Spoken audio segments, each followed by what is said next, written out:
Okay, good afternoon class.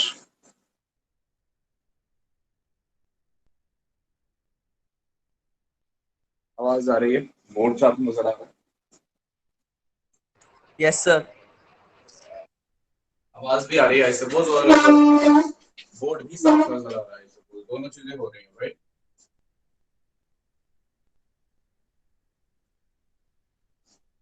Okay, तो देखिए हमारा सेल चैप्टर कंप्लीट हो गया था, सेल हमने डिस्कस कर लिया था,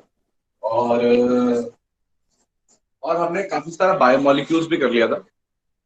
तो आज हम यहाँ पर आपके आज क्लास में, क्योंकि हमारा टेस्ट का सिलेबस हो ही चुका है, तो आज बायोमोलिक्यूल जो पार्ट रह गया था डीएनए वाला, वो वाला पार्ट कर रहे हैं आज। ठीक है, तो मैं आपको आज न्यूक्लिक एसिड्स के बारे में बताने जा रहा हूँ। ठीक है, इससे आपका सेल वाला जो वाला पार्ट है ना, न्यूक्लियस वाला, वो भी क्लियर हो जाएगा। ओके, तो आप इससे पहले आप मुझे, मैं आपको कुछ भी बताऊं डीएनए के बारे में। मैं आपसे जानना चाहूंगा कि आप एग्जैक्टली डीएनए के बारे में क्या जानते हैं? What do you know about DNA?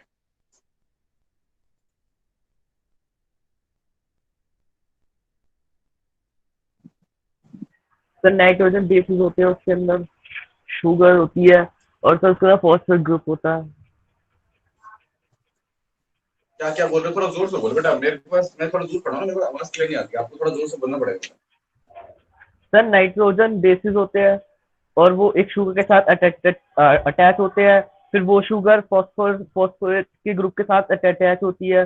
फिर वो फिर अपने ऐसे और के साथ अटैच होता है, तो उससे बनता है एडिनिन, गुआनिन, थायमिन, ये सब। कौन बोल रहे हैं? इसका आंसर है शुभम। बेटा, तेरे यहाँ माइक तो चल नहीं रहा, यहाँ तो ध्यान रख, माइक चल रहा है। ये दो बार सर दो अभी अभी बन रहा बार। था। अच्छा, ओके, एनीबॉडी एल्स शुभम के अलावा?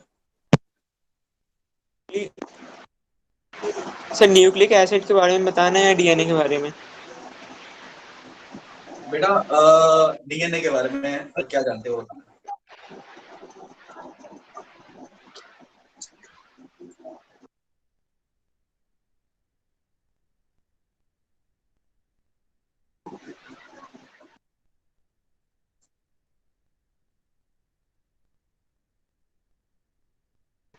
सर हाँ, सर आवाज सुन रहा आ हूँ, रही है? बोलो। सर न्यूक्लिक एसिड के बारे में बताना है या डीएनए के बारे में? न्यूक्लिक एसिड्स के बारे में, डीएनए के बारे में, जिसके बारे में दोनों के बारे में क्या क्या जानते हो? Okay sir. Sir nucleic acid sir दो टाइप के होते हैं, न्यूक्लियोसाइड और न्यूक्लियोटाइड। सर अच्छा, न्यूक्लियोसाइड में सर एक नाइट्रोजनस बेस होता है और एक सर पेंटोस शुगर होता है, उससे बना होता है न्यूक्लियोसाइड। और अगर न्यूक्लियोसाइड में एक फॉस्फेट ग्रुप ऐड हो जाए तो उसे न्यूक्लियोटाइड कहते हैं। और यस सर। अच्छा, सर डीएनए, आरएनए ये सब न्यूक्लियोटाइड के एग्जांपल है। और सर डीएनए जेनेटिक मटेरियल है हमारे बॉडी का, और सेल डिवीजन अच्छा। के टाइम में डबल हो जाता है हमारी बॉडी क्रोमोसोम में। और इसके अलावा क्या जानते हो? और सर इतना ही पता है। ओके, बाकी लोग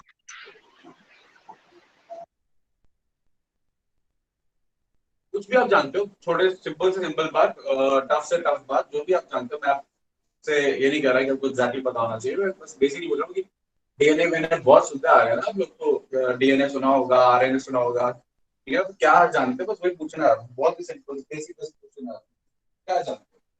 anybody else, who else is there? Riddhi, Akash, Anubhav, Diksha, Ishika, Kanishka, Krishna, Mayank, मिमिली, प्रत्यक्ष, रोशनी, रुखसार, सानवी, शिवम, शिवांग, श्रद्धा, तारिक, मतलब जितने भी स्टूडेंट्स हैं, बाकी लोग कुछ नहीं जानते क्या? उनको सबसे सुनना है कि आप लोग डीएनए के बारे में क्या जानते हो? What do you know by nucleic acid या डीएनए के सर बारे में वो कुछ एक बताओ। डीएनए एक मैक्रोमोलेक्यूल है जो न्यूक्लियोटाइड्स की यूनिट से बना है। अच्छा, अच्छा, मैं आपको, आप लोगों को एक बात बताऊं। अ, चलिए आप पहले आंसर दे लीजिए, फिर सुनेंगे। हाँ समझ।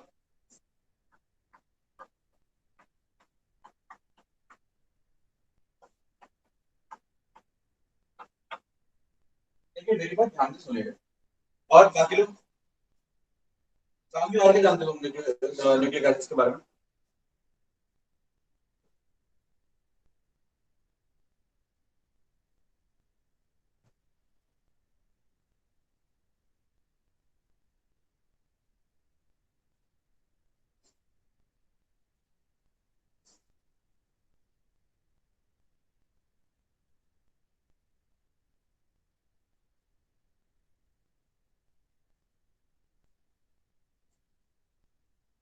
रिद्धि गोयल, मयंक, बाकी लोग what do they know about nucleic acids? देखिए मैं आऊं पढ़ाऊं चला जाऊं, वो कोई टीचिंग थोड़ी ना है। आप लोग जब खुद कुछ एनालाइज नहीं करेंगे समझेंगे नहीं तो आपको क्या बता सकता हूँ। सर डीएनए जो होता है वो यूजुअली जो होता है कॉइल्ड होता है। क्या आवाज नहीं आई, बोलिए। सर जो डीएनए होता है वो यूजुअली कॉइल्ड और स्पाइरल शेप में होता है और लीनियर। बेटा थोड़ा तेज बोल, मेरे को तेरी आवाज बहुत धीरे आ रही है। डीएनए होता है वो। सर जस्ट अ सेकंड मैं भी करता हूँ। Mayank you are not Audible.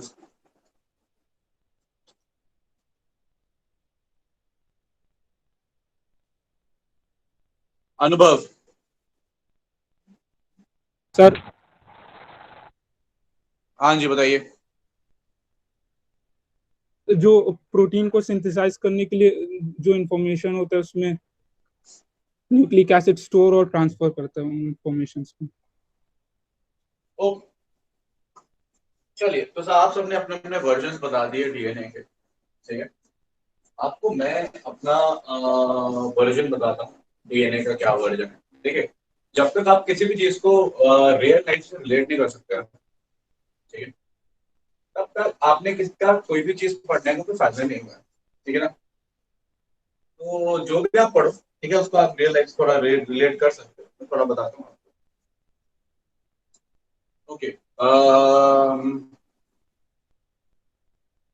Last answer कौन दे रहा था? सर मी। कौन? सर तारिक। तारिक। अच्छा तारिक,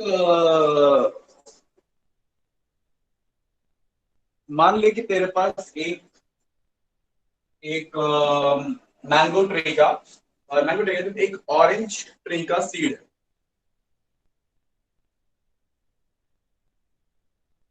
ठीक है तारिक? माइक ऑन कर ले। सर ओके, तो मान ले तेरे पास एक ऑरेंज ट्री का सीड है, ओके। तो क्या उस सीड को देखकर मैं ये बता सकता हूँ कि इसको जब सो किया जाएगा तो कैसा ट्री बनेगा, कैसे उसके लीव्स होंगे, कैसे कितना वो मतलब कितना ग्रो करेगा और क्या चीजें होंगी, उसके बारे में कोई भी इंफॉर्मेशन बता सकता हूँ उस सीड को देख? No sir. यस, सीड को देख के नहीं बता सकता। लेकिन क्या तुम्हें लगता है कि उस सीड से कैसा मैंगो ट्री बनना है ना? कैसा मैंगो ट्री बनने का पोटेंशियल है, एटलीस्ट ये बात उसकी सीड में छुपी है। यस सर, छुपी है। छुपी है, कहाँ छुपी है? डीएनए में। यस, उसके सेल में, उसके न्यूक्लियस में, उसके न्यूक्लियस के डीएनए में। मतलब मैं उस सीड का एक कोई भी एक सेल ले लूं और उसका डीएनए ले लूं, हालांकि मैं बहुत हाइपोथेटिकली बात कर रहा हूँ कि मैं एक सेल ले लिया एक सेल का डीएनए निकाल लिया, ऐसा होता नहीं। हम जनरली टिश्यू में से ओवरऑल डीएनए निकालते हैं, बट मान लेते हैं कि मैंने उसका एक सेल ले लिया और सेल का डीएनए निकाल दिया और सारे डीएनए को मैंने एनालाइज कर लिया, ठीक है, और एनालाइज करके ये बता दिया कि एनालाइज कर लिया तो मतलब सारे डीएनए निकाले, तो उसमें जितना डीएनए, एक सेल का जो डीएनए, वो आप उसमें वो सारी इंफॉर्मेशन है छुपी हुई, ये बताने के लिए कि वो आगे चल के किस तरीके का पेड़ बनेगा। ओके, तो किस तरीके का पेड़ बनने वाला है ये सारी इंफॉर्मेशन उसके उस सीड के डीएनए में छुपी है। और ऐसा इसलिए है क्योंकि क्योंकि बॉडी में जितनी चीजें होती हैं, जितने मोस्टली रिएक्शंस होते हैं, वो वो सारे के सारे रिएक्शंस के पीछे कोई ना कोई प्रोटीन या कोई ना कोई एंजाइम या एक या दो या तीन रिस्पॉन्सिबल होते हैं, और वो प्रोटीन और एंजाइम्स आरएनए कोड करता है। उस आरएनए कौन से वाले डीएनए में से आरएनए बनेगा, ये फैसला भी करेगा। अल्टीमेटली चीजें डीएनए के हाथ में। तो डीएनए एक तरीके से इंफॉर्मेशन है, जैसे आपके कंप्यूटर में होता है ना 010101। फॉर एग्जाम्पल मैं आपको एक मैसेज भेजता हूँ, जैसे मैं भी पढ़ा रहा हूँ आपको, तो आपको क्या लगता है कि ये मेरी मेरी शक्ल, ये पूरा वीडियो बन के ऐसे वीडियो की फॉर्म में ट्रैवल कर रहा है? No, it is not travelling in the form of video, ठीक है ना। ये वीडियो कन्वर्ट हो रहा है कुछ इलेक्ट्रोमैग्नेटिक डिस्टर्बेंसेस के अंदर, और फिर वो इलेक्ट्रोमैग्नेटिक डिस्टर्बेंसेस ओवरऑल ट्रांसमिट की जा रही है मेरे फोन से। वो इलेक्ट्रोमैग्नेटिक डिस्टर्बेंसेस ट्रांसफर की जा रही है सैटेलाइट्स पे, ठीक है ना। जो भी सर्विस प्रोवाइडर मान लेते हैं कि मेरे जो फोन है, ठीक है ना, इसका जो सर्विस प्रोवाइडर, जो इंटरनेट है, इसका जो service provider let's say Reliance network है, लेट्स अज्यूम है ना। तो रिलायंस नेटवर्क है, ठीक है ना। तो ये सब सैटेलाइट पे पास किया जा रहा है। उस सैटेलाइट से सारी इंफॉर्मेशन डिकोड की जा सकती है, जो आ रही है जा रही है, पूरा पाथवे बना रखा है। अब उस इंफॉर्मेशन को एक्सेस हर एक को नहीं मिलता, वो काफी सारे पैसे देकर, ठीक है, कंपनीज को मिलता है।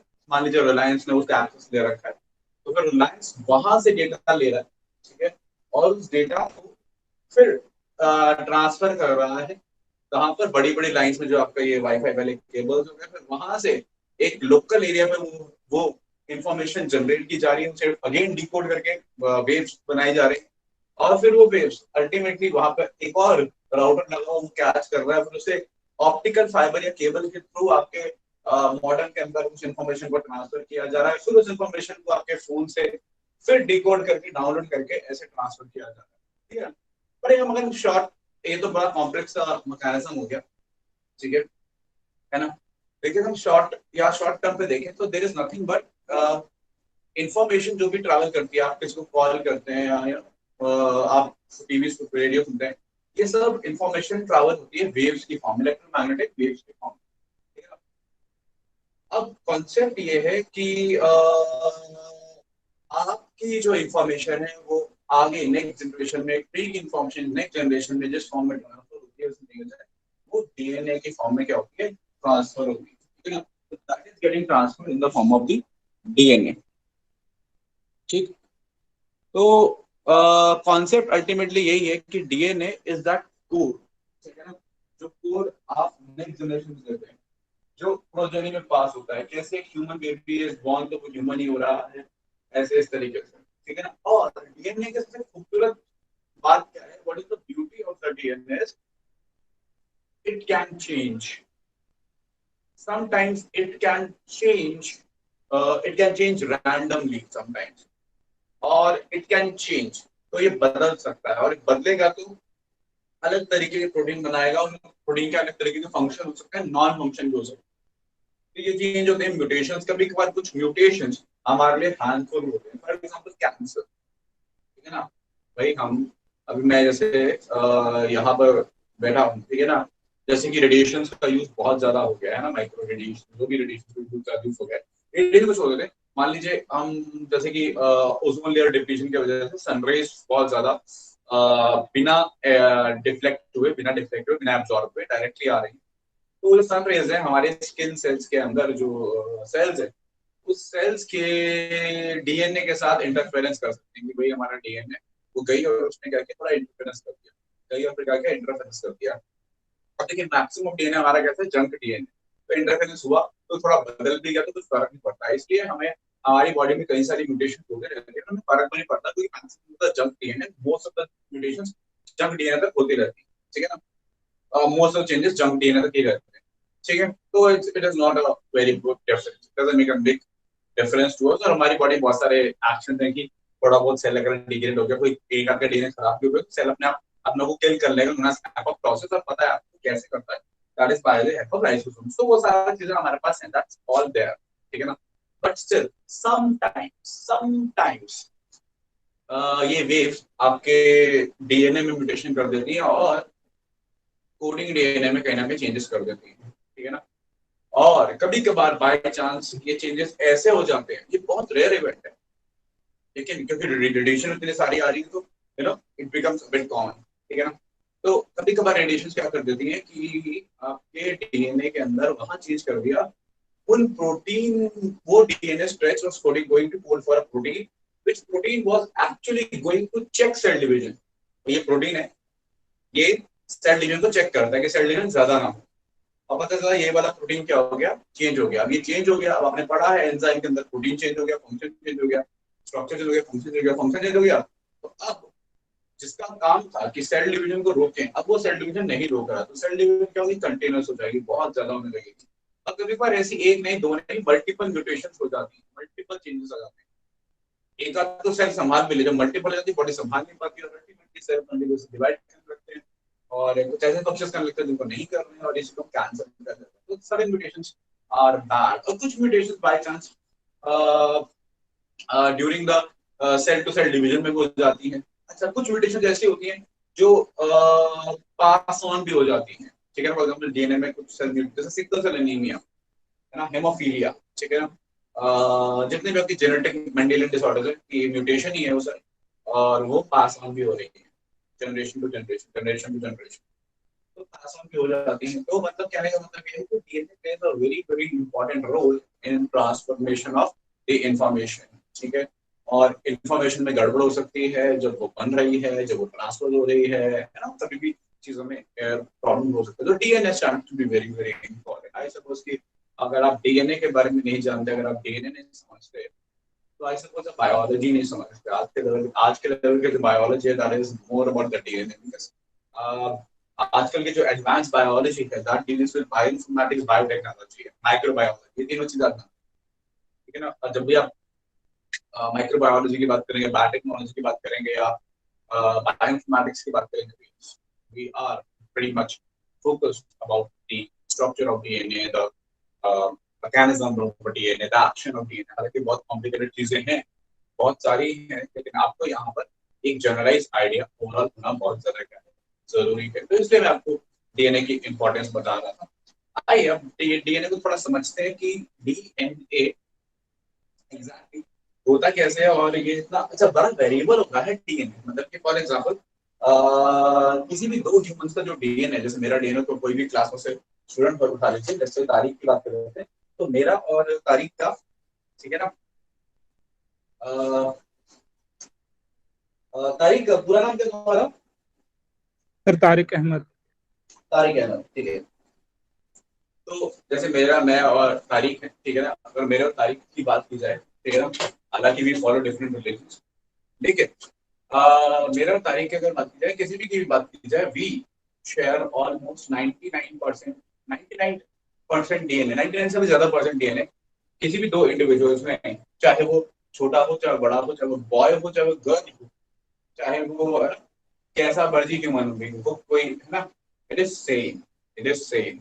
Only very little percentage of DNA जो होता है वो वेरी करता है, ठीक है ना, वेरी करता है। तो only little amount of DNA, और उस बहुत ही लिटिल अमाउंट ऑफ डीएनए के वेरिएशन की वजह से हम अलग होते हैं, और उस सिमिलैरिटी की वजह से हम सिमिलर होते हैं। भाई मैं अपनी तारीख की बात करूं तो मैं and Tariq are similar in many ways, right. We both are mammals, homo sapiens, आप पहचान सकते हैं, ठीक है ना। Interbreeding, but because we are male that is not possible, but सिर्फ अगर तारीख फीमेल होता तो we would have been interbreeding, ठीक है ना। तो that is the compatibility of the DNA between any two individuals. इतनी ज्यादा compatibility, इतना ज्यादा जीनोम मिल रहा है, ठीक है ना। तो वो सिमिलैरिटी जो है डीएनए की, वो हमारी सिमिलैरिटीज की वजह है, और थोड़ा सा जो डिफरेंस है उसकी वजह से तारीख अपनी शक्ल अलग अलग है, पहचान सकते हैं कि तारीख है या मिक्सर है, ठीक है ना। एज का डिफरेंस है, जो भी है, जो भी चीजें, खैर एज का डिफरेंस तो नॉट बिकॉज ऑफ डीएनए, वो तो because of the cells and other things होगा। तो ओवरऑल हमारे मेरे तारीख के डीएनए में कोई खास डिफरेंस नहीं है, ठीक है। तो आई सपोज कहने का मतलब ये है कि DNA plays a very important role. देखिए आप देखिए 1% का डिफरेंस, और एक पर्सन को आप दूसरे से डिस्टिंग्विश कर सकते हैं, 1% का फर्क से, मुश्किल से 1% का फर्क। तो दैट इज द इम्पोर्टेंस। मुश्किल से 8% का फर्क है और दो लोगों को आप डिफरेंशिएट कर पा रहे हैं इजीली। मतलब डीएनए में जरा सा भी चेंज बहुत बड़ा चेंज ला सकता है। क्लियर है पॉइंट? आ रही बात समझ में? तो that is importance of the DNA. ठीक है, डीएनए के साथ कोई भी छेड़छाड़ आपको बदल सकती है पूरी तरीके से। जैसे आपने को बहुत सारी ना, अगर कोई हॉलीवुड मूवीज देखी होंगी जैसे कि एक्समैन वगैरह, ठीक है, एनिमी देखी होंगी, तो बहुत सारी चीजें कुछ साइंस में, मतलब कि इवन द मीडिया के अंदर भी या एंटरटेनमेंट फील्ड के अंदर भी इसको बहुत बार, इस चीज को बहुत बार यूज किया जाता है। साइंटिस्ट देख रहे होंगे डीएनए ले रहे होंगे, थोड़ा सा चेंज ला रहे होंगे, डीएनए में चेंज आने लग गया है ना। जैसे जैसे फॉर एग्जाम्पल स्पाइडरमैन भी, वहां भी ऐसे डीएनए में चेंज आने लग गया, हालांकि आने लग गया, राइट। लॉजिक तो ये है ना, हालांकि उसको बहुत ज्यादा बढ़ा चढ़ा के बता रखा है। ठीक है, जैसे फैंटास्टिक फोर की अगर हम बात करें तो दैट इज चारों लोगों में जो फैंटास्टिक फोर में चार लोग हैं, ठीक है ना, उन चारों के अंदर क्या है, डीएनए का ही चेंज है। जो ऑफ कोर्स जो दिखाया गया था डीएनए का चेंज है, दैट्स नॉट पॉसिबल। तो वो बता देते हैं बड़ा चढ़ा के, दैट इज नॉट पॉसिबल। लेकिन सारा का सारा चीजें तो, सारी की सारी चीजें तो सेम ही है ना, वैसे सेम मॉडिफाइड, ठीक है। और ये सारी चीजें they all are playing with the DNA, ठीक है। तो that is the DNA and that is the importance. चलिए हम डीएनए की बात करते हैं। सर हाँ जी, कोई पूछ रहा है? दो लोगों का माइक ऑन है, एक जना माइक ऑन कर लो। आप प्रियांशु। सर जो 1% डिफरेंस आता है वो कैसा होता है? कंपोजिशन में होता है या स्ट्रक्चर में होता है, कैसा होता है? देखो जो 1% जो डिफरेंस है, ठीक है ना, स्ट्रक्चर में नहीं है, लेकिन वो आपको समझ में आ जाएगा कि डीएनए जैसे हम हाँ बहुत सिंपल है। जैसे हम कंप्यूटर्स के अंदर ना कॉम्बिनेशन यूज करते हैं 1 और 0 का। मतलब कंप्यूटर के अंदर इंफॉर्मेशन ऐसी हो सकती है 1 0 0 1 0 0 1, और एक इंफॉर्मेशन ऐसी हो सकती है 1 0 0 1 0 0 0, ठीक है। This is one information, there is another information differentiating between only 1 1 and 1 0, okay. तो यहाँ पे क्या यूज किया है, एक 1 और एक 0, ठीक है, ओके। और समझते हैं, आपको और इन्फॉर्मेशन बताता हूँ। और एक इन्फॉर्मेशन होती है जैसे इंग्लिश में, जहाँ पे 26 लेटर है, ए से लेके जेड तक, ए से लेके जेड तक। तो अगर मैं कुछ लिखूं जैसे कि I'm really sorry, I was not intending to do this, but थोड़ा सा बताऊं। ये लिखा है गॉड, ठीक है। अब this is not I don't want to do, but ठीक है, समझाने के लिए अगर इसी को मैं थोड़ा सा इंटरचेंज कर दूं, वर्ड्स को मिक्स कर दूं, दिस बिकम्स डॉग, ठीक है। तो लेटर का सेम G-O-D सेम, ठीक है, लेटर सेम, ठीक है ना। और यहाँ पे लेटर्स अलग है, आपके 1 और 0 का फर्क आ गया। तो ये इंफॉर्मेशन किसमें, कंप्यूटर में 1 0 1 0 दो चीजें यूज की गई है, ठीक है। अब आप परसेंटेज में अगर फर्क निकालेंगे तो कितना परसेंट फर्क आएगा? 3 4 5 6 7 है, 1 2 3 4 5 6 7 7 में एक अप्रोक्सीमेटली हो जाता है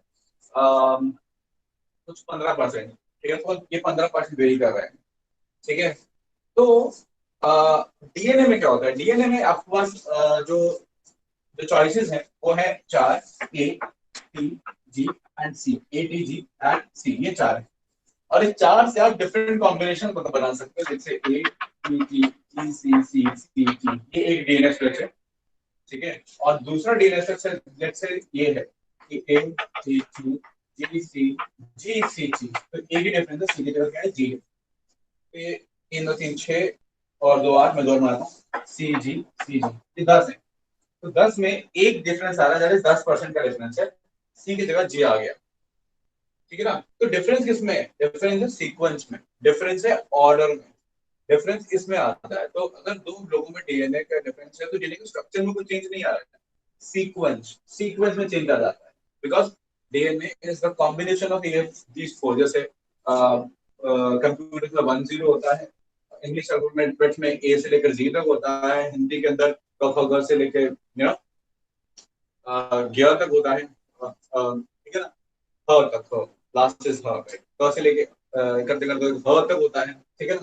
तो और डीएनए के अंदर एटीजीसी होते हैं, वही क्या करते हैं, शफल होते रहते हैं, मिक्स होते रहते हैं, और इस तरीके से डिफरेंट सीक्वेंसेस जनरेट होती हैं, तो इसके सीक्वेंस में फर्क होता है।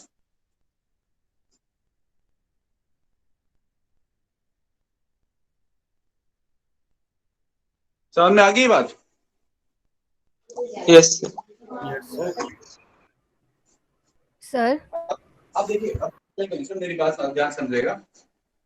अब देखिए, ये मैंने आपको पहले ही बताया था कि हम ट्रिपलेट्स लेते हैं, है ना, हमने ट्रिपलेट लिया। आप खुद सोचो, हमने ट्रिपलेट लेके हम इन तीन को ना एक प्रोटीन असाइन करते हैं। अभी टी लेंगे क्योंकि आरएनए में टी नहीं होता, यू होता है, तो इसको पढ़ेंगे ए यू यू, ये जीसीसी है, ये सीयूसी है। तो ये कोड करना है, लेट्स से एक प्रोलीन के लिए, प्रोलीन एग्जीक्यूट कर रहे हैं, ये कोड कर रहा है, ये फिक्स रहते हैं कि ये प्रोलीन पे कोड करेगा, है ना। ये तीन तीन के कोड असाइंड है सबको, ठीक है ना। ऐसे 64 बनते हैं, ठीक है ना। 64 के बनते, देखिए आपके पास तीन खाली लेटर्स हैं, एक दो और तीन, तीन खाली लेटर्स हैं।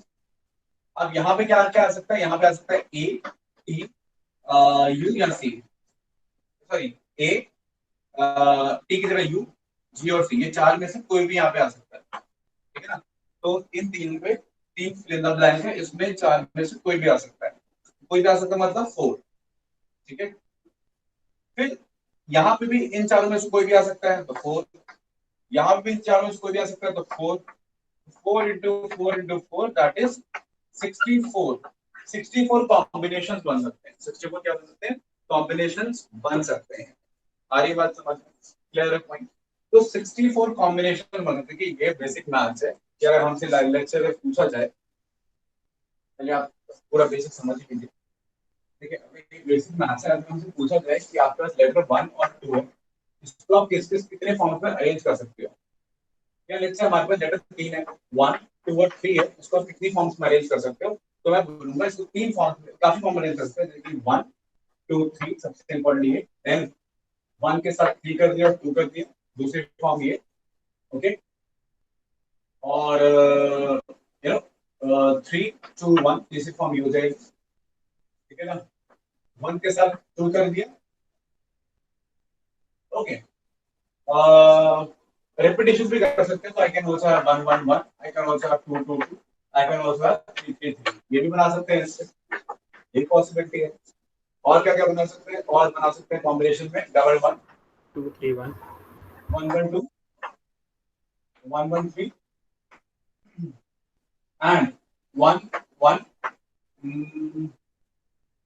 2, ये बना सकते हैं, ओके। और क्या बना सकते हैं, मतलब ऐसे बहुत सारे बना सकते हैं। मुझसे पूछेंगे कितने बना सकते हैं, तो मैं कैसे कैलकुलेट करूंगा, 3 नेदरलैंड करा दूंगा, ठीक है ना। अब मुझे पता है कि यहाँ पे 1 2 3 में से कोई भी आ सकता है, तो 3 आ सकते हैं। यहाँ पे 1 2 3 में से कोई भी आ सकता है, तो 3 आ सकते हैं। यहाँ पे 1 2 3 में से कोई भी आ सकता है, कितने आ सकते हैं, 3 आ सकते हैं, और that is 3 into 3 into 3, that is approximately 27 combination बन सकते हैं। सेम अगर मैं नंबर चेंज कर दूं, 1 और 2 ही ले लूं, अगर simply if I take just 1 and 2 और मैं कॉम्बिनेशन बोलूं कितने बन सकते हैं, तो यहाँ मैं पहले मैनुअली बना लेता हूं, 1 1 2 2, ठीक है, 1 2 2 1, ठीक है।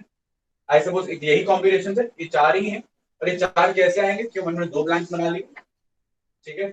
यहाँ पे 1 2 में से कोई भी आ सकता है 2 into, यहाँ पे भी 1 2 में से कोई भी आ सकता है 2 into 4 होगा, तो दैट बिकम्स so will 4। तो इस तरीके से हम नंबर ऑफ कॉम्बिनेशन निकाल सकते हैं कि दो को यूज करके, अगर रेपिटेशंस अलाउड हो तो क्या कर सकते हैं, ठीक है ना। खैर इसको भूल जाते हैं, ये बेसिक मैथ्स है, प्रोबेबिलिटी परम्यूटेशन कॉम्बिनेशन, इसको मिटा देते हैं।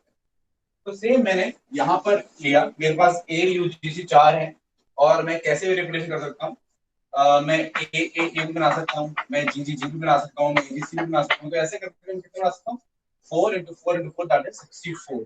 तो ऐसे 64 कॉम्बिनेशंस होते हैं, और ये 64 कॉम्बिनेशंस कोड करते हैं अलग अलग अमीनो एसिड के लिए।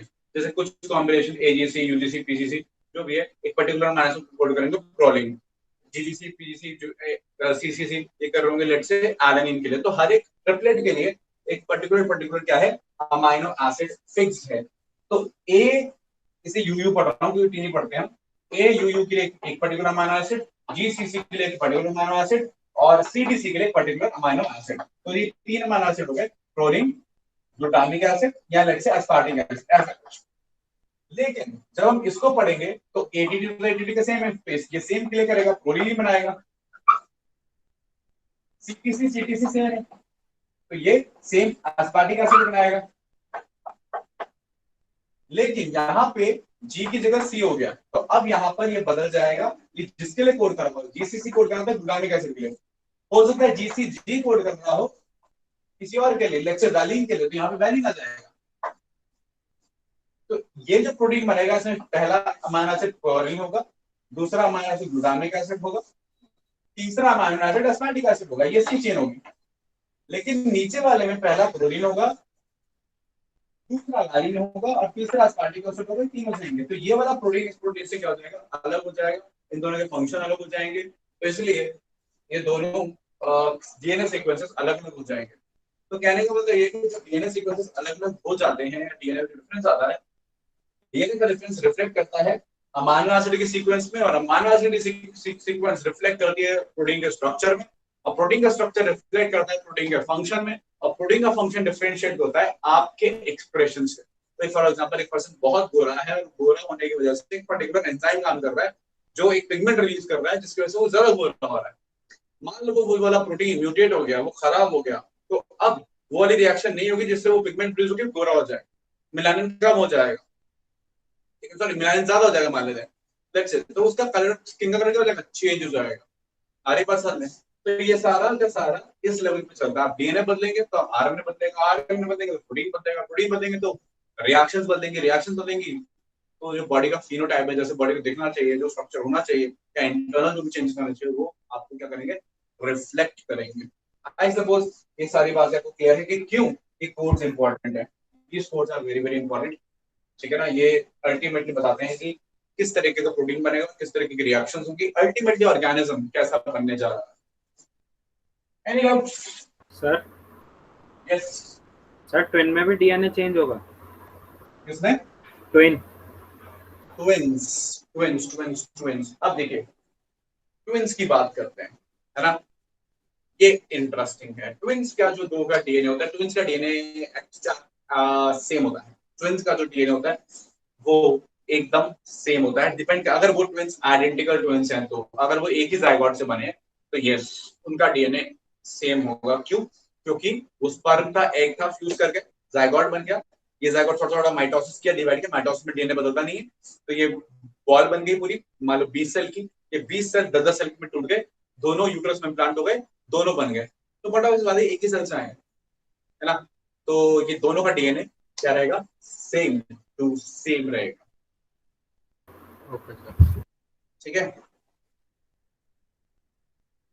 आप ये समझ लो कि आइडेंटिकल ट्विंस बेबी का binary fusion at zygotic level या blastula level. Sir non identical twins भी तो होते हैं। तो बेटा non identical twins exactly same भी तो नहीं होते। मैंने ये तो बोला कि आइडेंटिकल ट्विंस हाँ सेम सर, होंगे। वो नहीं होते ना, तो उनमें तो डीएनए में डिफरेंस होता होगा। यस भाई, नॉन आइडेंटिकल ट्विंस कैसा है कि एक स्पर्म आया, ठीक है ना। अब एग दो थे, एग दो तो स्पर्म तो बहुत सारे आते हैं। एक स्पर्म ए सेक्स से फ्यूज कर गया, एक स्पर्म बी सेक्स से फ्यूज कर गया, दोनों फ्यूजन इवेंट साथ में टेक प्लेस हुए, दोनों इम्प्लांट हो गए, एक बार में 2 प्रेगनेंसी। भाई okay sir. Non identical twins तो पता है कैसे हैं, जैसे जैसे ब्रदर सिस्टर्स होते हैं, सिबलिंग्स होते हैं, वैसे ही है, उतना ही डिफरेंस है, बस दोनों सिबलिंग्स एक साथ पैदा हो रहे हैं। भाई आप में और भाई what is the difference between आपके और आपके ब्रदर या सिस्टर में, क्या डिफरेंस होगा, ठीक है ना। अगर हम बायोलॉजिकल लोग जाएं तो let's say your brother was born, there was a sperm, there was a egg fusion, brother born, this sperm from your father, egg from your mother, fuse together, your brother was born, that's it, ठीक है। अब उसके 1 साल बाद, 2 साल बाद, 4 साल बाद जो भी है, this your father, the father sperm, the mother sperm fuse again, बस ये स्पर्म अलग है, ठीक है ना, और ये एग भी अलग है, but from the same source है ऑफ कोर्स, ठीक है। तो ये फ्यूज हुआ and then you were born, let's say, ठीक। ये दो events separated by time, but during non identical twins यही इवेंट्स एक साथ हो गए। There was sperm egg fused, your brother born, sperm egg fuse, you born, so you born together. So non identical twins nothing but siblings, just like siblings of course, जैसे siblings जितने बता हो गए, अब जैसा जितना डिफरेंस आपके और आपके ब्रदर में और आपके सिस्टर में होगा, उतना ही डिफरेंस दो नॉन आइडेंटिकल ट्विंस में होता है। क्योंकि वो एक रेगुलर भाई बहन है या भाई भाई जो भी है, बस वो एक ही टाइम पे पैदा हुए, दैट्स इट, उतना ही है। तो उस अंदर ट्विंस बोलना भी नहीं चाहिए, ठीक है ना। तो अगर वर्ड यूज होता है तो साथ में बता रहे हैं, बट जो एक्चुअल ट्विन वर्ड है वो है द आइडेंटिकल ट्विन, जो कि एक ही सेल से, एक ही जाइगोट से बाद में डिवीजन की वजह से, इसलिए वो जेनेटिकली सेम है। Okay sir. Any other doubt? Sir ये जो चेंज आता है डीएनए में वो पहले ही होता है ना, मतलब लाइफ स्पैन में तो नहीं होता? नहीं, क्यों नहीं होता भाई? जिंदगी जीते जीते जीते सनराइज आएगी, मदर वूम के अंदर जब पर्सन का जाइगोट होगा ना, सनराइज आ जाएंगी। तो ऐसा नहीं है, चेंज कभी भी आ सकता है, चेंज डीएनए में कभी भी आ सकता है, लाइफ में आ सकता है, और कभी भी आ सकता है। Okay sir. चलिए, तो सर ये तो मैंने आपको, हाँ सर जो ये था कि 1% डीएनए में ही डिफरेंस होता है, ये किसी एक स्पीशी के लिए है क्या? नहीं नहीं नहीं, मैं आप दो चिंपैंजीज ले लीजिए, ओके? दो चिंपैंजी हैं, चिंपैंजी दोनों चिंपैंजी हैं, दो डॉग्स हैं। अभी तो डॉग है, दो दो दो चिंपैंजी हैं, वैसे दो चिंपैंजी, इनके बीच में भी डीएनए डिफरेंस कितना, 1-2% ही होगा, ज्यादा फर्क नहीं होता। बिकॉज 99% तो आपका स्पीशीज डिसाइड कर रहा है कि आप कौन सी स्पीशीज के होंगे, बल्कि हमारे अंदर चिंपैंजी के अंदर ज्यादा डिफरेंस नहीं है। हमारे चिंपैंजी के अंदर भी कुछ 5-7% का डीएनए का फर्क है, ज्यादा फर्क नहीं है। और 5-7% चेंज हो तो चिंपैंजी बन जाओगे, ठीक है ना? इवन मैं भी, ठीक है? तो ज्यादा डिफरेंस नहीं, chimpanzees are very close, we share our DNA with chimpanzee, chimpanzee and us had a common ancestor, एक ही डीएनए था, देयर वाज सेम डीएनए। ये डीएनए स्ट्रेच दिख रहा है, ये हमारे डीएनए का स्ट्रेच है। ये वो लोग, ये इससे वो लोग बन रहे हैं जो बड़े ओल्ड है, मतलब चिंपैंजी भी नहीं है, और मतलब चिंपैंजी जैसे ही है, मतलब चिंपैंजी और मैन दोनों का एंसेस्टर है। फिर क्या हुआ, फिर डीएनए में थोड़े चेंजेस आए, एक चेंज चला गया चिंपैंजी बनाने के लिए, चिंपैंजी और ओरंगुटान ये सब बनाने के लिए, और एक डीएनए का स्ट्रेच मॉडिफाई होके इधर ह्यूमन की तरफ चला गया।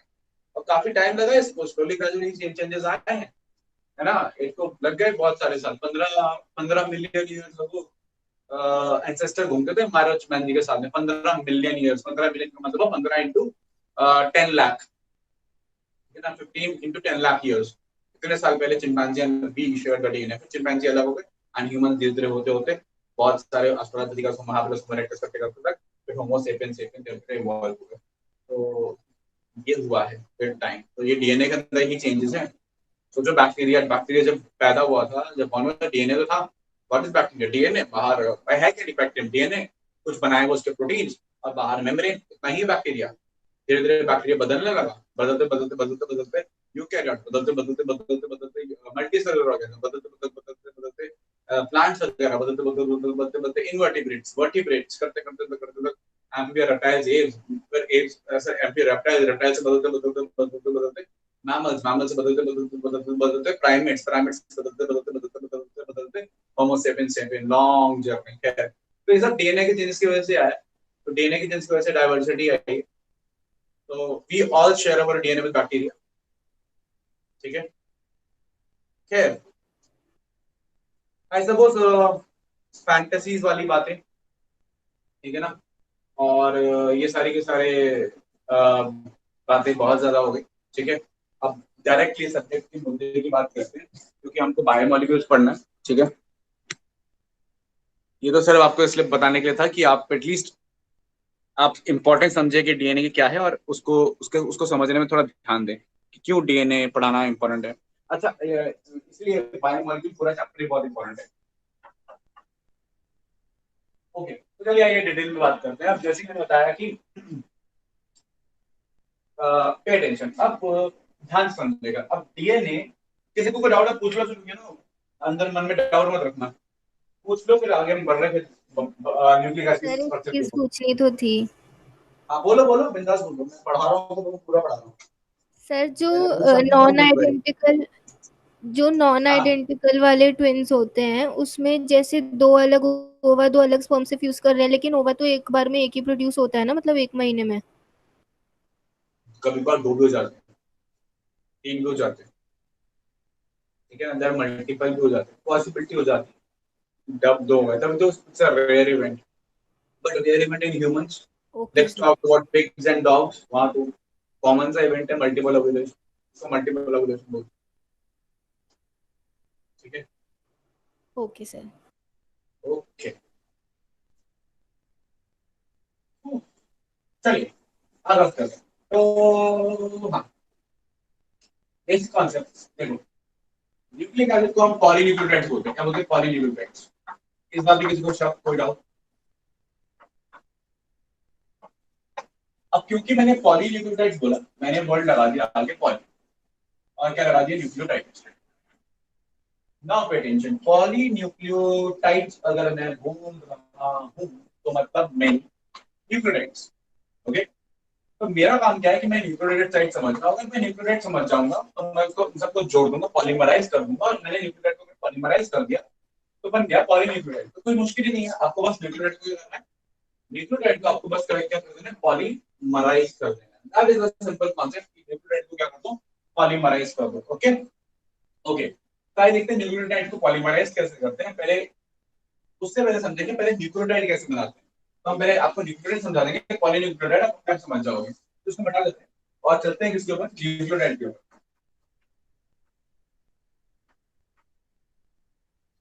अब न्यूक्लियोटाइड को जब हम देखते हैं तो nucleotide is nucleoside plus phosphorus phosphate ion. आपने फॉस्फेट आयन जोड़ दिया किसके साथ? एक न्यूक्लियोसाइड के साथ, तो बन गया nucleotide. Nucleotide is nucleoside plus phosphate ion. Phosphate ion क्या है? Simple PO4 minus. ठीक है. That is the phosphate ion. और न्यूक्लियोसाइड क्या है? Nucleoside is very simple. sugar plus nitrogenous base.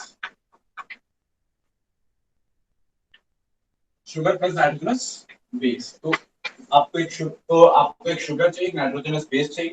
दो चीजें मिलाएंगे तो न्यूक्लियोसाइड बन जाएगा. उसमें फास्फोरस जोड़ देंगे तो न्यूक्लियोटाइड बन जाएगा. अब सवाल ये आता है कि शुगर कौन सी. ओके. तो शुगर में मेरे पास दो ऑप्शन है. अगर मैं शुगर की बात करूं तो मुझे कौन सी शुगर लगी है? मेरे पास दो ऑप्शन है. मेरे पास एक शुगर है राइबोस, जिसका जिक्र मैं कर चुका हूं पहले भी डाई मॉलिक्यूल्स के अंदर. ठीक है. तो राइबोस शुगर जिसका structure goes something like this. पता है ये स्ट्रक्चर, आप पहचानते हैं स्ट्रक्चर. आपको कुछ भी नहीं करना. यहाँ पे ओ लगा देना.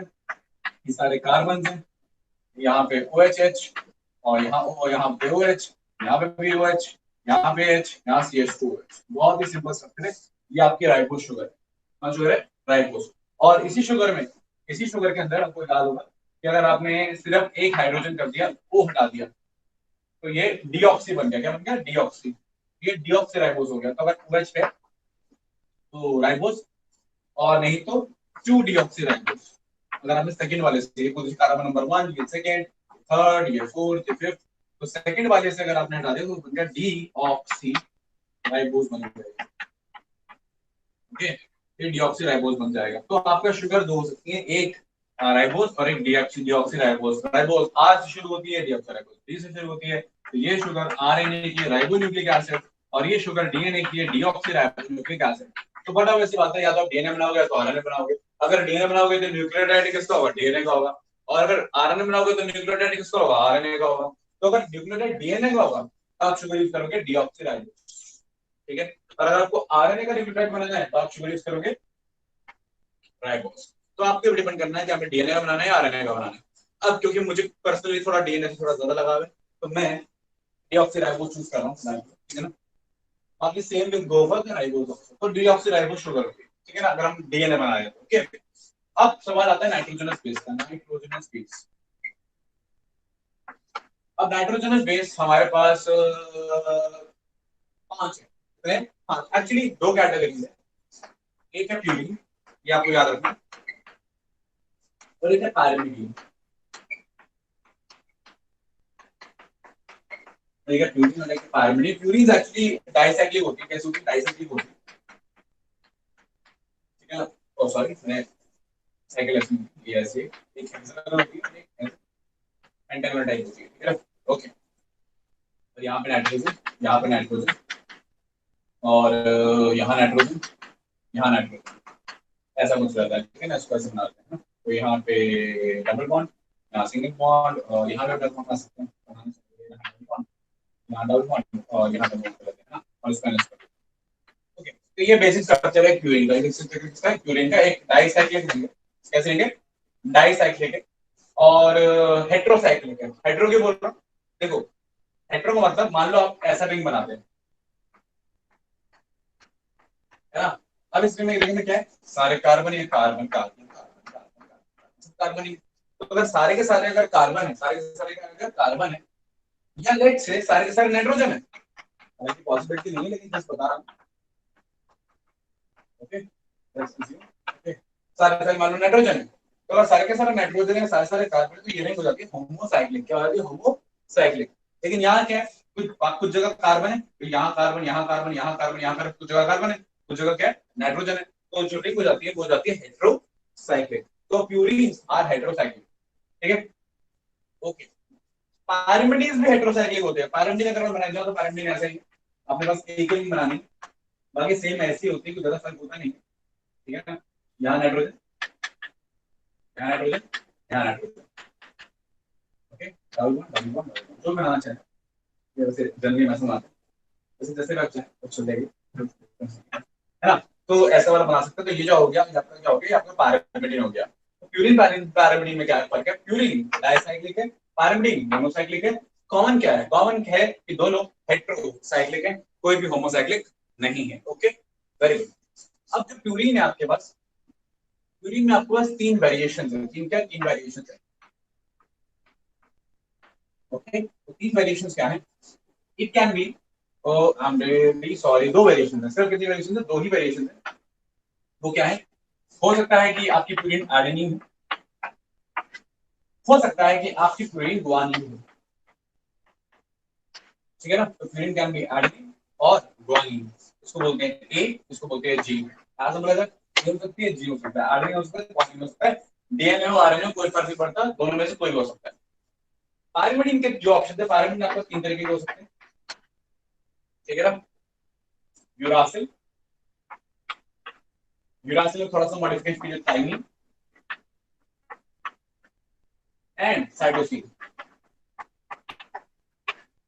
तो ये तीन तरीके के आपके क्या हो सकते हैं, पायरिमिडीन हो सकते हैं। तीन पायरिमिडीन आपके पास, uracil, thymine, cytosine, adenine and guanine.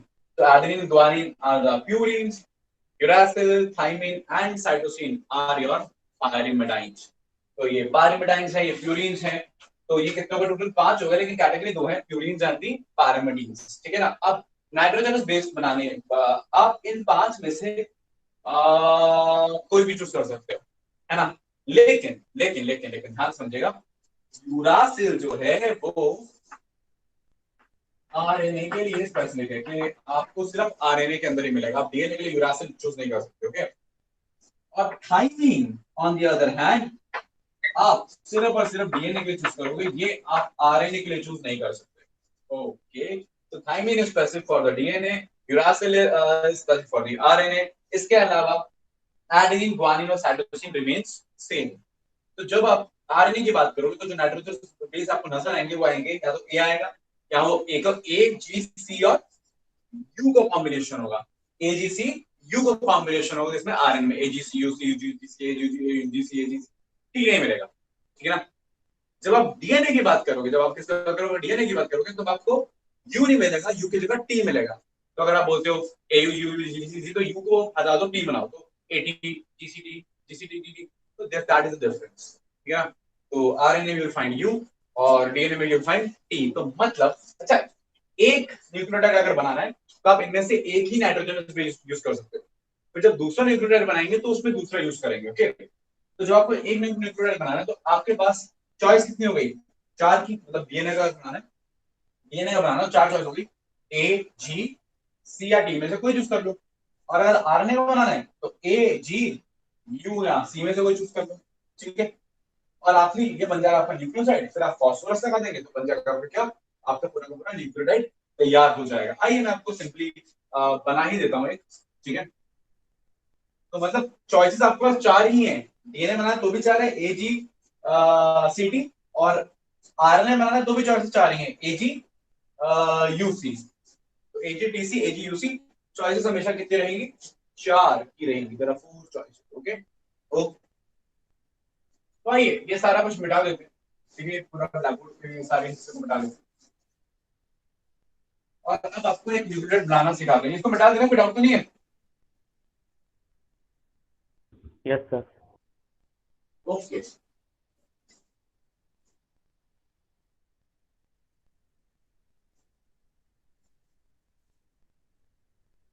Okay, इन सारों को मिटा दिया हमने, ठीक है। ध्यान सुनिएगा, बहुत सिंपल सा। अच्छा, अब एडेनिन, ग्वानिन, साइटोसिन, थायमिन के ना अपने स्ट्रक्चर्स होते हैं। स्ट्रक्चर्स थोड़े से कॉम्प्लिकेटेड है, उसको हम आपका अगली क्लास में बताते हैं, क्योंकि अभी हम सीधा आपको डीएनए के बारे में डायरेक्टली बताते हैं, ठीक है ना। तो मान लो आपको न्यूक्लियोटाइड बनाना है, तो आपने शुगर लिया, शुगर का स्ट्रक्चर ले लिया। अच्छा, आपने शुगर लिया, या आपने शुगर ले लिया, ध्यान समझिएगा, दिस इज वेरी इंपॉर्टेंट। आपको न्यूक्लियोटाइड बनाना है, न्यूक्लियोटाइड, ओके। आपने शुगर ले लिया, कौन सा शुगर? आपने डीऑक्सीराइबोस लिया, क्योंकि मैं डीएनए का न्यूक्लियोटाइड बनाने जा रहा हूँ। तो आपने 2 डीऑक्सीराइबोस लिया, यहाँ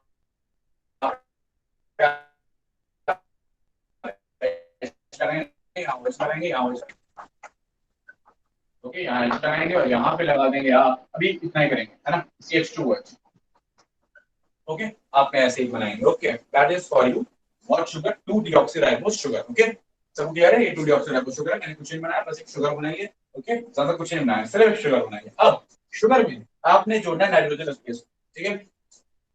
कोई भी अपना फेवरेट नाइट्रोजन बेस बता दें।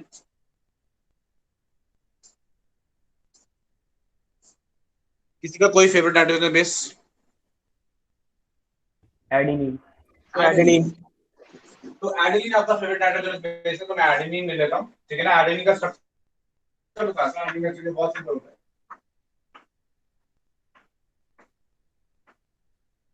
आपके एनसीईआरटी में बना हुआ है, बहुत ही सिंपल स्ट्रक्चर। आप यहाँ नाइट्रोजन लगा दो, यहाँ नाइट्रोजन लगा दो, यहाँ नाइट्रोजन लगा दो, यहाँ नाइट्रोजन लगा दो, और यहाँ डबल बॉन्ड, यहाँ पे डबल बॉन्ड, यहाँ पे डबल बॉन्ड, बहुत ही बढ़िया।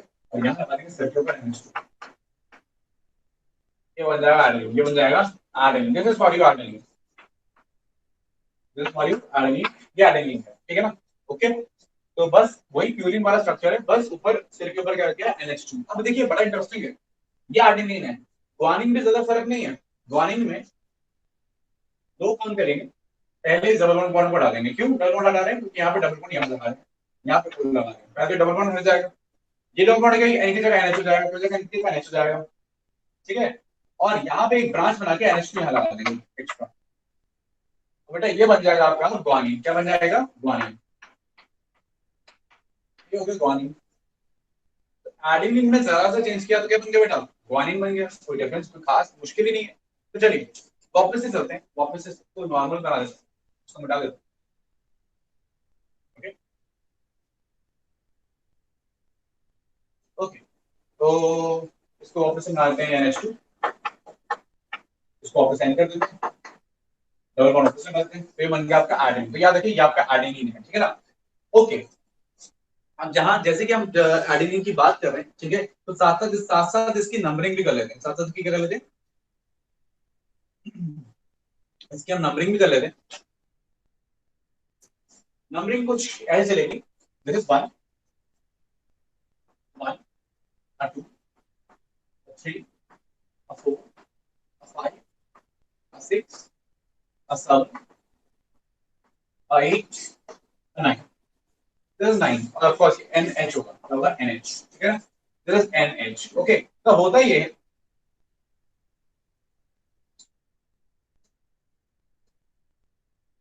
कि ये OH और ये H मिलके गायब हो जाते हैं, ये OH और H मिलके क्या हो गए? गायब हो गए, और नाइट्रोजन H के साथ जुड़ जाता है और एक बॉन्ड बन जाता है। ये समझे आप? यहाँ से तो समझिए, ये देखिए इसकी केमिस्ट्री इंपॉर्टेंट नहीं है, आपको तो बायोलॉजी समझनी है, मैं तो बस एक आइडिया दे रहा हूँ ताकि वो क्लियर रहे। ये OH का यहाँ पे H का, ये शुगर वही शुगर यहाँ बनाइए।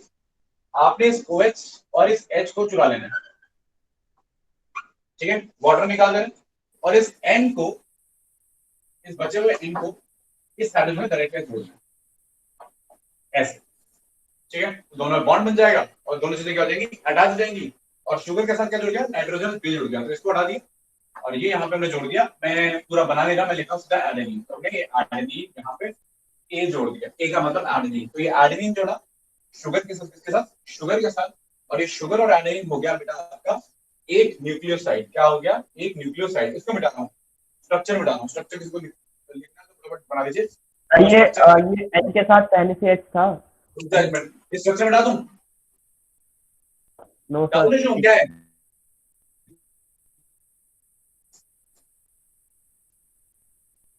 शुभम जल्दी बोल, क्या नाम है स्ट्रक्चर मिटाने से पहले? सर ये इसमें N के साथ S था जो 9 कार्बन पे जो 9 नंबर पे N है। हाँ, उससे जोड़ा है। अच्छा, ठीक है, ओके ओके, फिर मिटा दे। तो आप देख सकते हैं कि लिंकेज अगर बनी है तो लिंकेज क्या बनी है, इसका 9 है, इसका 1 है, 9 1 बनी है। क्या बनी है? 9 1। 9 किसका, नाइट्रोजनस बेस का, ठीक है, और 1 किसका बना है यहाँ पे, 1 है शुगर का, शुगर फर्स्ट कार्बन है, ठीक है। तो सारा स्ट्रक्चर बता रहा हूँ, स्ट्रक्चर अभी फिलहाल बता रहा हूं। तो आपको पता है आपने एडेनिन के साथ शुगर जोड़ दिया, जैसे आप एडेनिन के साथ शुगर जोड़ेंगे ना, एडेनिन का नाम बदल जाएगा भाई, एडेनिन है, एडेनिन के साथ हमने शुगर जोड़ दिया, ठीक है ना। तो ये हो गया नाइट्रोजनस बेस, बन गया न्यूक्लियोसाइड। क्या बन गया, न्यूक्लियोसाइड। इस न्यूक्लियोसाइड का नाम बेटा एडेनोसिन। क्या नाम है, एडेनोसिन। तो अगर कोई बोले एडेनोसिन तो आप समझ जाओगे कि वो किसकी बात कर रहा है, वो एक न्यूक्लियोसाइड की बात कर रहा है। अगर बोले एडेनिन तो बेटा वो किसकी बात कर रहा है, तो वो नाइट्रोजनस बेस की बात कर रहा है। अच्छा, ऐसा कुछ भी हो सकता है, आपने तो एडेनिन जोड़ा है ना, एडेनिन की जगह ग्वानिन भी हो सकता है, क्यों नहीं हो सकता, साइटोसिन भी हो सकता है, थाइमिन भी हो सकता है अगर डीएनए तो, और अगर आरएनए शुगर राइबोज कर दूं तो यूरासिल भी हो सकता है। क्या दिक्कत है, सारे हो सकते हैं। तो फिर न्यूक्लियोसाइड का नाम बदलना पड़ेगा, यस बदलना पड़ेगा, ग्वानिन की जगह बन जाएगा ग्वानोसिन। साइटोसिन की जगह, साइटोसिन का साइटोसिन तो बना सकते हो, साइटिडाइन, ठीक है ना, थाइमिडीन और यूरिडीन, ठीक है ना। तो एडेनिन नाइट्रोजनस बेस, शुगर जुड़ गया adenosine, guanine nitrogenous base, sugar जुड़ गया ग्वानोसिन, ऐसे cytidine, thymidine and uridine. I suppose ये बात एकदम क्लियर है, क्रिस्टल क्लियर है, कोई डाउट नहीं है इसमें। Okay, very good, smart students. Okay, तो ये न्यूक्लियोसाइड है, दिस इज एडेनोसिन। ओके, अब मैं क्या कर रहा हूं, मेरे पास यहाँ पे फास्फोरस है। क्या है, phosphorus, P, okay, P double bond O, double bond O, ऐसा कुछ है ना, नेगेटिव चार्ज है ना। अब ये O, ओके, एक्चुअली यहाँ पे OH लगा होगा, OH एक्चुअली यहाँ पे एक्चुअली में OH होता है।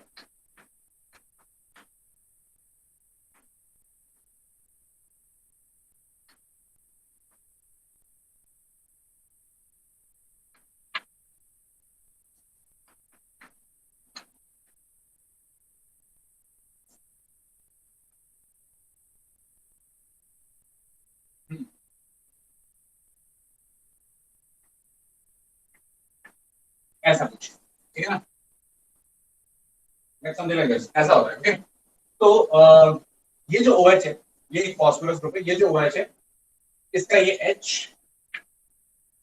इसका ये H और ये OH, फिर से देखो ये OH और ये H, फिर से वाटर निकल जाएगा, फिर से वाटर निकल जाता है, ठीक है।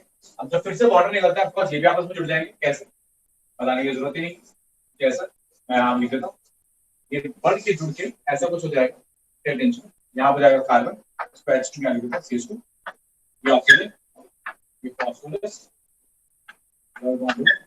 अब ये आयनिक फॉर्म बना रही है मैंने, OH चढ़ा दिए, सिर्फ O रहने दिए, तो आयनिक फॉर्म बन जाते हैं। आयनिक फॉर्म में इस पे नेगेटिव चार्ज आता है, ठीक है ना। तो आयनिक फॉर्म में इसको क्या है, नेगेटिव चार्ज है, ठीक है, तो ये नेगेटिव चार्ज आएगा, ठीक है। और ये आपका क्या हो गया, फॉस्फेट आयन हो गया। तो फॉस्फेट आयन इस तरीके से जुड़ गया, ठीक है, शुगर के साथ, और यहाँ पे एडेनिन जुड़ गया इसके साथ।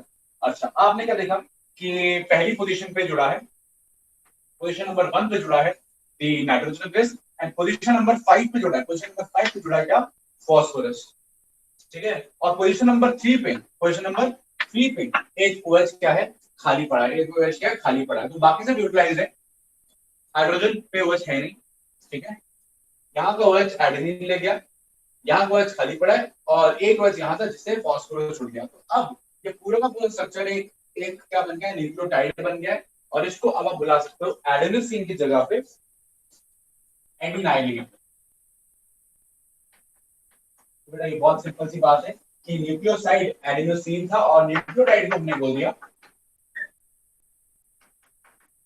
क्या, एडिनाइलेट, एडिनाइलेट। या आप इसको ये भी बोल सकते हो कि एडेनोसिन प्लस फॉस्फोरस, यानी एडेनोसिन एक फॉस्फोरस, यानी एडेनोसिन मोनोफॉस्फेट। अगर मैं बोलूं इसको एडेनोसिन मोनोफॉस्फेट तो क्या मैंने इसको गलत बोला है?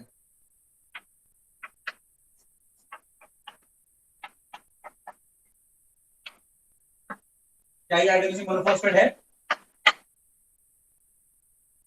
Adenosine, yes sir. Adenosine plus एक फॉस्फोरस, ठीक है ना? ओके, और इसका साइंटिफिक नाम क्या हो गया? एडिनाइलेट। हमने अगर नाम दे दें, पूरा नाम दे तो एडिनाइलेट हो गया। ऐसा ग्वानियोसिन के साथ भी हो सकता है। ग्वानियोसिन में फॉस्फोरस लग गया तो ग्वानालेट, क्या बोलेंगे? ग्वानालेट। साइटिडीन लग गया तो साइडालेट। थायमिन लग गया तो थाइडालेट। और यूरिडिन लग गया तो यूरिडालेट। या इन शॉर्ट बोले तो adenosine monophosphate, guanosine monophosphate, cytidine monophosphate, thymidine monophosphate, uridine monophosphate. या तो आप एडेनोसिन प्लस मोनोफॉस्फेट बोल दो या इस नाम से बुला दो, ठीक है? तो ये हो गया आपका न्यूक्लियोटाइड। किसी को कोई डाउट है न्यूक्लियोटाइड के स्ट्रक्चर में? सर जो ये एडिनाइलेट नाम है ये केवल एक आखिरी चीज, तो आपके पास मेरे ख्याल से 4 तरीके के डीएनए, आपको 4 तरीके के न्यूक्लियोटाइड नजर आएंगे। क्या? Sugar, adenine, phosphorus, that is adenylate. Sugar, guanine, phosphorus, that is ये क्या नाम है इसका, guanylate. Sugar, thymine, phosphorus, thymidylate. Sugar, ये क्या नाम है इसका, C cytidine, cytosine, phosphorus, cytidylate. तो यही तो है न्यूक्लियोटाइड। ये न्यूक्लियोटाइड, ये न्यूक्लियोटाइड, न्यूक्लियोटाइड। तो 4 तरीके के न्यूक्लियोटाइड हो गए और इन्हीं के कॉम्बिनेशन बनेंगे। इन्हीं के क्या बनेंगे? कॉम्बिनेशन बनेगा और डीएनए बनता चला जाएगा। डीएनए कैसे होता है? बनता चला जाएगा। अच्छा, इससे पहले मैं आगे बढ़ूं, मैं आपको 2 चीजें और बताना चाहता हूँ। बॉन्ड्स के नाम, ठीक है ना? बॉन्ड्स के नाम बहुत इंपॉर्टेंट है। जब शुगर नाइट्रोजनस बेस से जुड़ता है, ठीक है, तो बॉन्ड बनता है। आप इस बॉन्ड को जानते हो, बोलते हैं ग्लाइकोसिडिक। क्या बनता है? ग्लाइकोसिडिक। लेकिन ये आम ग्लाइकोसिडिक बॉन्ड नहीं है, इसमें नाइट्रोजन इन्वॉल्व है। रिमेंबर, इसमें कार्बन कार्बन बॉन्ड नहीं है, नाइट्रोजन इन्वॉल्व है। तो इसका नाम है, पूरा नाम क्या है? N glycosidic. कौन सा बॉन्ड होता है? N dash glycosidic. इसको ऐसे लिखते हैं, एन ग्लाइकोसिडिक। तो याद रखना कि शुगर एंड नाइट्रोजनस बेस में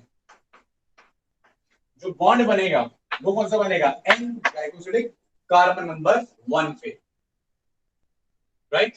ओके, बॉन्ड ये भी है, ये एस्टर बॉन्ड है। भाई एस्टर बॉन्ड कार्बन कार्बन के बीच में होता है। ये फॉस्फोरस ऑक्सीजन कार्बन है, तो इसको बोलते हैं फॉस्फो एस्टर। क्या बोलते हैं? फॉस्फो एस्टर बोलते हैं।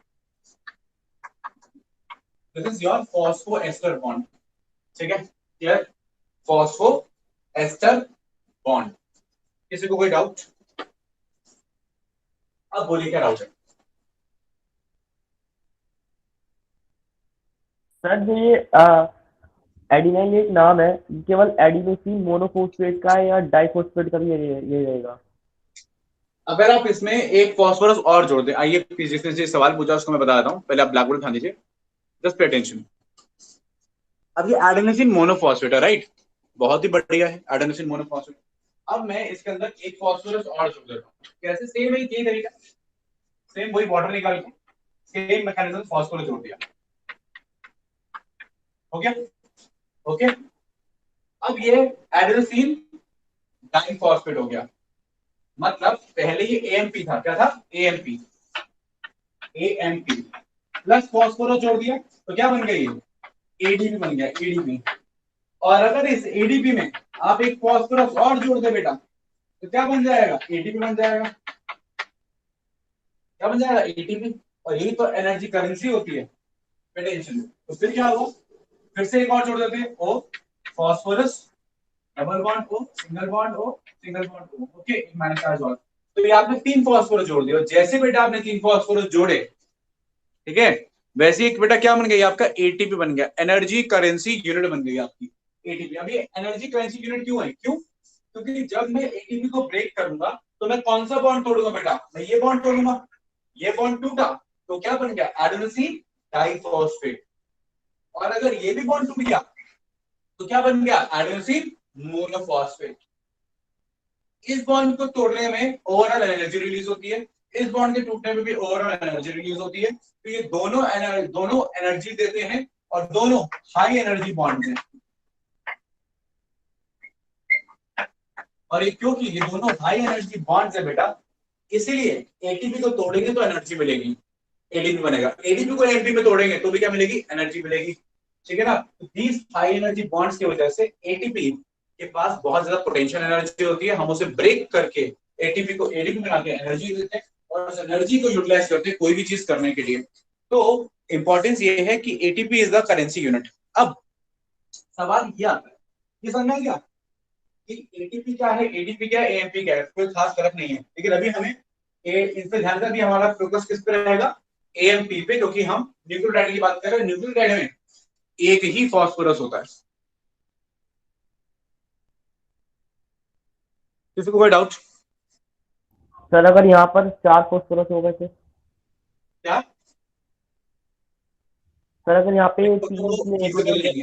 हम देखो बनाने के तो कितने मर्जी मान, तू 4 फास्फोरस जोड़ दे, वो तो इमेजिनरी चीज है ना, हम तो वही पढ़ेंगे ना जो बायोलॉजी में मिल रहा है। तो बायोलॉजी में वो स्ट्रक्चर मिल ही नहीं रहा, हो सकता है स्ट्रक्चरली नॉन फीजिबल हो। Just hold for a second. तो वैसा वाला वो जो स्ट्रक्चर है वो मिलता ही नहीं है, केवल एटीपी तक ही है।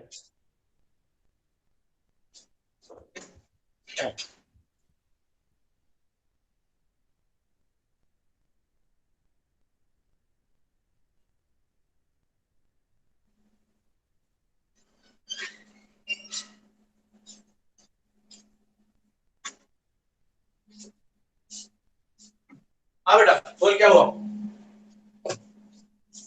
तो यानी नेचर के अंदर हमें ज्यादा से ज्यादा मतलब 3 ही फॉस्फोरस मिलेंगे इसके साथ। क्या क्या क्या क्या क्या क्या, क्या? नेचर में 3 से ज्यादा फॉस्फोरस इसके साथ अटैच नहीं होंगे। हाँ मिलते नहीं है हमें, मिलते नहीं है। अच्छा ठीक है ना, हो सकता है एनर्जी के हिसाब से फीजिबल ना हो, है ना। ओके अभी मैं इसको मिटा देता हूँ। तो बस मेरा फोकस किसके ऊपर है, एडेनिन मोनोफॉस्फेट के ऊपर है बेटा, क्योंकि वही तो मेरा क्या है, इंपॉर्टेंट चीज है, डीएनए वाले पहली चीज है। Okay now pay attention, now just pay attention to this thing. अब मेरा आप लोगों से एक सिंपल सा सवाल है, ठीक है, ये आपका होमवर्क भी है। पहले सवाल सुन लीजिएगा, और ये सवाल मैं पूछना चाहूंगा, कोई भी एक स्टूडेंट अपना माइक शिवम के अलावा ओपन करे, उससे मैं सवाल पूछूंगा। I want to talk to any random student, कोई भी एक माइक खुद। Yes. हाँ प्रियांशु, Yes. प्रियांशु जैसे ये यहाँ पर एडेनिन लगा है, ठीक है ना, Yes. अगर मैं गुआनिन लगा दूं तो क्या बन जाएगा? Sir guanosine monophosphate. Guanosine monophosphate, बहुत ही बढ़िया, गुआनोसिन मोनोफॉस्फेट बन जाएगा, राइट। अगर मैं उसमें भी एक फॉस्फोरस और लगा दूं तो क्या बन जाएगा? Sir guanosine diphosphate. और एक और फॉस्फोरस लगा दूं तो? Sir guanosine triphosphate.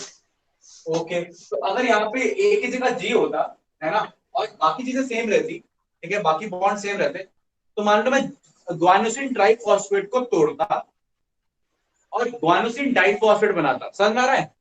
Yes sir. हाँ तो मैं ट्राइफॉस्फेट। सिमिलर टाइप बॉन्ड ही तोड़ता, हाँ सर एक बॉन्ड तोड़ते हैं हम तीसरे। है ना। तो क्या मुझे एनर्जी एटीपी वाले को तोड़ने, मतलब एटीपी में कन्वर्ट किया और जीटीपी को जीडीपी में कन्वर्ट किया, दोनों की एनर्जी में कोई फर्क होगा या होना चाहिए? होगा तो क्या पता, मैं तो होना चाहिए की बात कर रहा हूँ, क्या फर्क होना चाहिए? हाँ सर होना चाहिए। जब जीटी सर ट्राइफॉस्फेट को डाइफॉस्फेट में तोड़ेंगे तो एनर्जी रिलीज होगा। नहीं वो तो ठीक है, मैं पूछ रहा हूँ एटीपी को एटीपी में कन्वर्ट किया, मान लो 20 किलो कैलोरी एनर्जी मिली, 20 किलो कैलोरी। तो क्या जीटीपी ग्वानिन ट्राइफॉस्फेट को ग्वानिन डाइफॉस्फेट में जब कन्वर्ट करेंगे तो कितनी एनर्जी मिलनी चाहिए?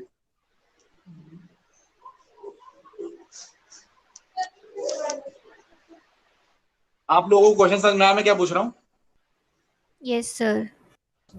तो बेटा आंसर भी दे दे, फिर तू ही दे दे। सर वैसे तो मतलब वो वाला ब्रेक कर रहे हैं ना, उसका नाइट्रोजनस बेस से तो कोई लिंक है नहीं।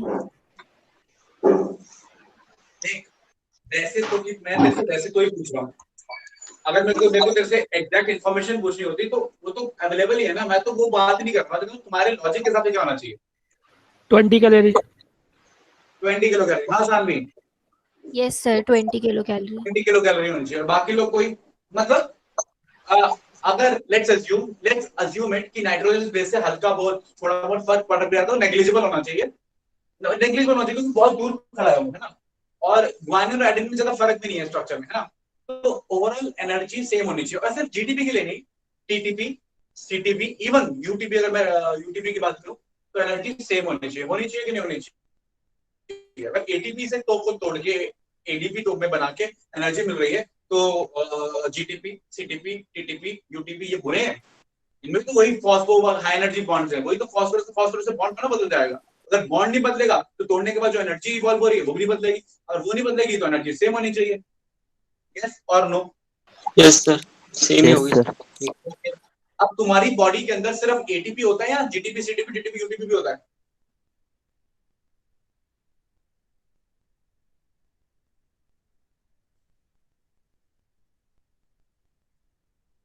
तुम्हारी बॉडी में सिर्फ एटीपी होता है या ATP, GTP, CTP, UTP, TTP सब होता है?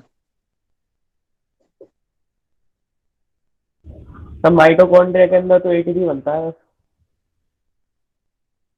मैं जो पूछ रहा हूँ वो पूछ रहा हूँ तुम्हारी बॉडी के बारे में क्या कहते हैं। माइटोकॉन्ड्रिया बॉडी में ही आ रहा है क्या? माइटोकॉन्ड्रिया में ठीक हो गया, बाकी जगह? आ रहा है, बाकी जगह क्या होगा? होना तो चाहिए सर। देखो मुझे तो तुम्हारा सही आंसर नहीं चाहिए, तो लगता है वो बोलो बस। यस सर, बात हो बताओ, सकता है। अगर सारी चीजें पहले से पता होती तो साइंटिस्ट क्या करते हैं? साइंटिस्ट का सारी से, हाँ मेरी बात सुनो ध्यान से, अगर सारी चीजें पहले से पता होती तो साइंटिस्ट का रोल क्या होता? तो डोंट कभी भी ना ये मत सोचो कि क्या होगा, क्या है वो मत सोचो, क्या होना चाहिए वो सोचो। और जो होना चाहिए, ठीक है ना, वैसा ना निकले तो ऐसा डिफरेंस क्यों आया वो सोचना चाहिए, ठीक है ना। ये कॉन्सेप्ट है, ऐसे ऐसे सीखा जाएगा कि आपके हिसाब से क्या होना चाहिए और एक्चुअल क्या है। आपके हिसाब से क्या होना चाहिए और जो एक्चुअल है वो सेम है तो ठीक है, फिर तो है ही, आपके सही डायरेक्शन में। और अगर आपके हिसाब से क्या होना चाहिए अगर वो नहीं है तो डिफरेंस क्यों आ रहा है, वो साइंस है, ठीक है ना। तो उसे पूछ रहा हूँ कि आपके हिसाब से ये क्या क्या होना चाहिए, ये बाकी चीज होनी चाहिए नहीं होनी चाहिए? सर होनी चाहिए। होनी चाहिए। और वजह? सर क्योंकि सर एडेनिन, ग्वानिन, यूरेसिल सब ये सब आरएनए और डीएनए में पाए जाते हैं, मतलब डीएनए में है, आरएनए में। डीएनए बनाओगे कैसे अगर अगर आपके पास ये सब नहीं होगा, ये चार्ज नहीं होंगे, ये सब ये एएमपी नहीं होगा, ये नहीं होगा, ये नहीं होगा, ठीक है ना। तो फिर ये सब बनाओगे कैसे? तो ये सब चाहिए होते हैं, मतलब ये होते हैं, इन शॉर्ट ये सब होते हैं, ठीक है ना। हालांकि डीएनए में सिर्फ एक फॉस्फोरस इस्तेमाल हुआ है, लेकिन वो बनता 3 फॉस्फोरस से, 3 फॉस्फोरस तोड़ के एक फॉस्फोरस बचता है, उससे बनता है डीएनए, है ना। ऐसा नहीं है कि एक फॉस्फोरस 2 फॉस्फोरस लग गए और फिर बना डीएनए, ऐसा नहीं। 3 वाला आया, 2 टूट गए, एक बचा, उससे बनाया आपने डीएनए। तो मतलब डीएनए बनाने के लिए जो रॉ मटेरियल इस्तेमाल हुआ है वो 3 वालों से ही आया, तो ये सब होते हैं।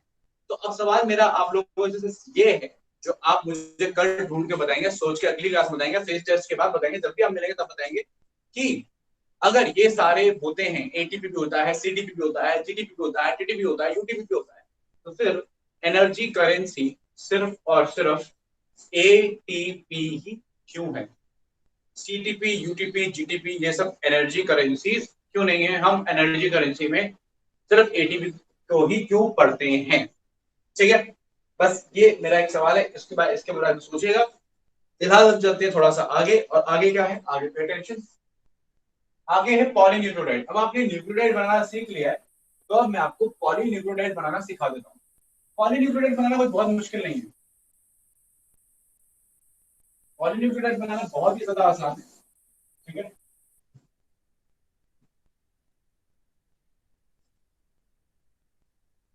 समझिएगा, बहुत ही सिंपल है, बिल्कुल मुश्किल नहीं। पॉलीडिस्पेटाइड में पहले तो आप एक शुगर ले लीजिए, मैं बताता हूँ, यहाँ ध्यान दीजिएगा बैकवर्ड पे। वेरी सिंपल, आप एक शुगर ले लीजिए, मैंने शुगर बना ली, ओके। और इस शुगर के साथ आप कुछ एडेनिन जोड़ दीजिए, जोड़ दिया, और यहाँ पे हाइड्रोजन है, यहाँ हाइड्रोजन है, यहाँ OH है, और ये फिफ्थ कार्बन के ऊपर फॉस्फोरस लगा हुआ, मैं ऐसे पी बना दूं, ऐसे शॉर्ट बना दिया है ना।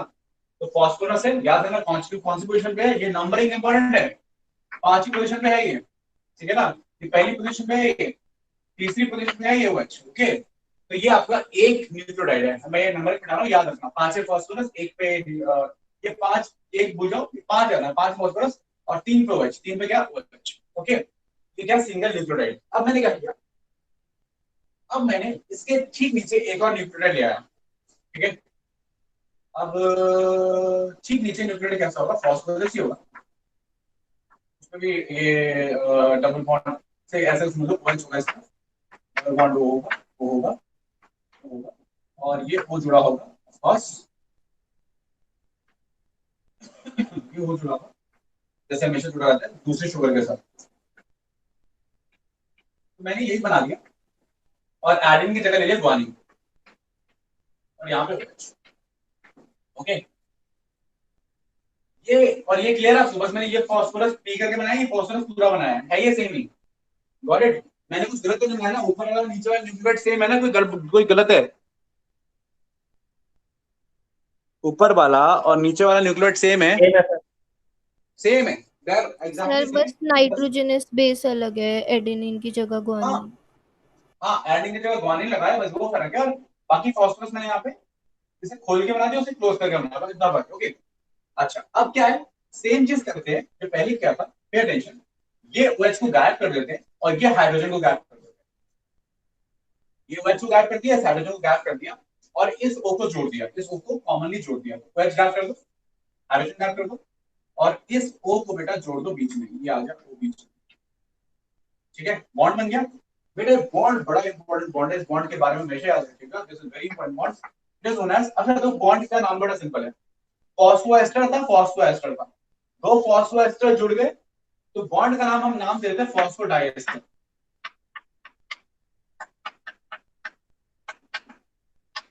क्या बोलते हैं, फॉस्फोडाइएस्टर। क्लियर पॉइंट, आ रही बात समझ में, फॉस्फोडाइएस्टर इतना तगड़ा बॉन्ड है कि आपकी केमिस्ट्री खत्म हो जाएगी लेकिन बॉन्ड नहीं समझ में आएगा, ठीक है। आपकी केमिस्ट्री के ऊपर ये बॉन्ड है, केमिस्ट्री में आप सिर्फ एस्टर पढ़ते हो, ठीक है ना, या मैक्सिमम डाइएस्टर पढ़ते हो, मैक्सिमम, या ईथर पढ़ते हो, फॉस्फोएस्टर फॉस्फोडाइएस्टर आपको सिर्फ बायोलॉजी में मिलेंगे, ठीक है ना। तो बायोलॉजी की जो केमिस्ट्री है वो आपकी केमिस्ट्री के ऊपर की केमिस्ट्री है, ठीक है। और बायोलॉजी की केमिस्ट्री को समझने के लिए आपकी नॉर्मल केमिस्ट्री बनी है, ऐसा मैं इसलिए बोलता हूँ कि आम बायोलॉजी तो केमिस्ट्री वाले बोलते हैं कि केमिस्ट्री को समझने में केमिस्ट्री ही बायोलॉजी बना रही है, और फिजिक्स वाले बोलते हैं कि सब कुछ फिजिक्स ही है, बिना वेव्स के तो कुछ भी नहीं बनता, तो ये कॉम्पिटिशन चलता रहता है, उसके बाद छोड़ देते हैं। तो कॉन्सेप्ट ये है कि फॉस्फोडाइएस्टर बॉन्ड बनता है, फॉस्फोएस्टर फॉस्फोएस्टर फॉस्फोडाइएस्टर, तो ये एक न्यूक्लियोटाइड है, ये एक न्यूक्लियोटाइड है, ठीक है, दो न्यूक्लियोटाइड छोड़ के ये बन गया डाइन्यूक्लियोटाइड, बीच में बॉन्ड बना फॉस्फोडाइएस्टर, तो 3 बॉन्ड बता दिए मैंने आपको, एन ग्लाइकोसिडिक, फॉस्फोएस्टर, ये फॉस्फोएस्टर है, ये एन ग्लाइकोसिडिक है, और ये दोनों के बीच में फॉस्फोडाइएस्टर है। अच्छा अभी दो न्यूक्लियोटाइड तो जुड़े हैं, वेरी गुड, तो अभी जो दो न्यूक्लियोटाइड जुड़े हैं, ठीक है, ऐसे मैं और भी जोड़ सकता हूँ, I can keep on joining this nucleotides, है ना भाई, करना है क्या है मुझे, नहीं तो मैं शुगर का ऊपर का फॉस्फोरस फ्री छोड़ देना है, और इस नीचे वाले शुगर के ऊपर वाले फॉस्फोरस को इससे जोड़ देना है, फिर मैंने एक शुगर और फॉस्फोरस लेके आना है, और इसके फॉस्फोरस को फिर से जोड़ देना है, मतलब मैंने शुगर फॉस्फोरस जोड़ते जाना है, शुगर फॉस्फोरस जोड़ते जाना है, और ये पूरा क्या बन जाएगा, ये बहुत सारे न्यूक्लियोटाइड्स बन गए, और आखिरी वाली शुगर, देखिए आखिरी वाली शुगर पे हमेशा क्या फ्री रहना है, आखिरी वाली शुगर पे हमेशा OH फ्री रहेगा, रहेगा नहीं रहेगा, यस, आखिरी वाली शुगर पे क्या फ्री रहेगा, OH फ्री रहेगा, क्यों भाई, OH वाला तो बॉन्ड बना रहा है, इसका OH बिजी हो गया, फिर इसका फ्री, फिर ये भी जब बन जाएगा अगले वाले का फ्री हो जाएगा, तो आखिरी शुगर का हमेशा क्या फ्री होगा, OH फ्री होगा, और OH कौन सी पोजीशन पे बेटा, 3 प्राइम पोजीशन पे, 3 प्राइम बोलते हैं थर्ड पोजीशन पे, ठीक है ना, तीसरी पोजीशन पे, राइट। और ऊपर वाले का फास्फोरस फ्री होगा, ऊपर वाला तो किसी से बॉन्ड नहीं बना रहा ना, इसका फास्फोरस इसके शुगर से जुड़ा है, इसका फास्फोरस इसके शुगर से जुड़ा है, इसके ऊपर कोई नाइट्रोजनस बेस नहीं है, तो इसका फास्फोरस खाली बैठा है। और कौन सी पोजीशन पे है, 5 प्राइम पोजीशन पे। तो अब ये एक डाइन्यूक्लियोटाइड से ऐसे जोड़ते जाओगे तो क्या बन जाएगा, पॉलीन्यूक्लियोटाइड। एंड ऑफ कोर्स बाहर क्या निकल रहे होंगे, नाइट्रोजनस बेस, एडेनिन बाहर निकल रहा होगा, गुआनिन बाहर निकल रहा होगा, साइटोसिन बाहर निकल रहा हो सकता है, थाइमिन बाहर निकल रहा हो सकता है, फिर साइटोसिन बाहर निकल रहा हो सकता है, कुछ भी हो सकता है, कोई भी कॉम्बिनेशन हो सकता है। तो ये जुड़ गए और ये कॉम्बिनेशन बनने लग गए। जैसे जैसे कॉम्बिनेशन बनते रहेंगे डीएनए बनता रहेगा, कोई 5 न्यूक्लियोटाइड का, कोई 15 का, कोई हजारों का, कोई 2000 का, कोई लाखों का। तो इस तरीके से बनते बनते सीक्वेंस बदलते जाएंगे और न्यूक्लियोटाइड्स बदलते जाएंगे। तो दैट इज पॉलीन्यूक्लियोटाइड्स। तो पॉलीन्यूक्लियोटाइड में हमने क्या सीखा कि एक पॉलीन्यूक्लियोटाइड बनाने के लिए आपको न्यूक्लियोटाइड्स को जोड़ना पड़ता है फॉस्फोडाइएस्टर लिंकेज में। शुगर फॉस्फोरस की बैकबोन होती है, शुगर फॉस्फोरस की बैकबोन होती है, और फॉस्फोडाइएस्टर लिंकेजेस होती हैं, और नाइट्रोजनस बेसेस ऐसे बाहर निकल रहे होते हैं, मतलब बैकबोन में शुगर और फॉस्फोरस है, और नाइट्रोजनस बेसेस इस तरीके से क्या निकल रहे हैं, बाहर निकल रहे हैं। Clear point. और हाँ, एक चीज और बहुत इंपॉर्टेंट है, जब भी आप कोई चेन बनाओगे तो उसकी डायरेक्शन होगी, डायरेक्शन क्या होगी, इस तरफ 5 प्राइम का फॉस्फोरस फ्री होगा, 5 प्राइम, और इधर 3 प्राइम पे हर पोजीशन पे OH फ्री होगा, तो 3। तो 5 prime to 3 prime, 5 to 3 run करता है कोई भी polynucleotide chain. Clear point. Okay, इस तरफ फॉस्फोरस, इस तरफ OH। Clear point. आपको पॉलीन्यूक्लियोटाइड समझ में आ गया? सर ये प्राइम का मतलब क्या है इसमें? आए क्या सर ये प्राइम जो आपने लिखा है 5 प्राइम 3 प्राइम, ये प्राइम बेटा? क्या है? प्राइम रहा, अगर तू बोलता 3 कि थर्ड पे OH है तो समझ नहीं आता ना कि थर्ड शुगर का है या थर्ड नाइट्रोजनस बेस का है। नंबरिंग तो इसकी भी, नंबरिंग इसकी भी है, तो स्पेसिफिकली बताने के लिए कि नंबरिंग शुगर की हम उस पर एक लाइन लगा देते हैं। अगर सिर्फ 3 कर दूंगा 3OH तो ऐसा लगेगा 3 किसका 3, मुझे क्या पता।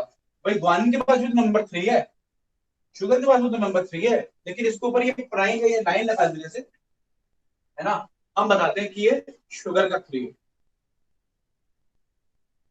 और सर अगर एक ग्वानिन का OH होता फिर क्या होता? अगर ग्वानिन को OH की बात करते हैं तो हम सिर्फ उसको नंबर देते हैं 3 1 2 3 4 ऐसा कुछ। जब भी हम लाइन लगाएंगे मतलब हम शुगर की बात कर रहे हैं। और अगर ये ग्वानिन नहीं है तो फिर आप सिंपली 3 बोल दो, फिर कोई दिक्कत ही नहीं है, ठीक है ना। लेकिन जो नॉर्मली ये लगा ही होता है, फिर हम इसलिए प्राइम लगाते हैं बताने के लिए कि ये पहचान है एक्चुअली कि हम शुगर की बात कर रहे हैं, ठीक है। Yes sir. ओके, चलिए अब मैं आपको पॉलीन्यूक्लियोटाइड्स को सब पसंद है कि किसको कोई डाउट तो नहीं है? सर ये यहाँ पर डाई एस्टर का लिखा है जहाँ पे 2 एस्टर बॉन्ड तो बन ही नहीं गए। क्या ये यहाँ पे डाई एस्टर लिखा हुआ है ना, तो यहाँ पर 2 बेटा, एस्टर ये पूरा बॉन्ड बॉन्ड क्या है, पूरे बॉन्ड में देखो फॉस्फोरस बीच में, भैया फॉस्फोडाइएस्टर बॉन्ड किसको बोलते हैं, carbon oxygen, phosphorus oxygen carbon. तो ये फॉस्फोएस्टर, ये फॉस्फोएस्टर मिला के बोल दिया फॉस्फोडाइएस्टर, यही है ना बॉन्ड। फॉस्फोरस बीच में इधर भी ओपी, सॉरी ओसी, इधर भी OC. Got it? Okay sir, got it. Okay, चलिए अब एक आखिरी कॉन्सेप्ट बताना चाह रहा हूँ, ध्यान से समझिए, उसको बता देते हैं पॉलीन्यूक्लियोटाइड को।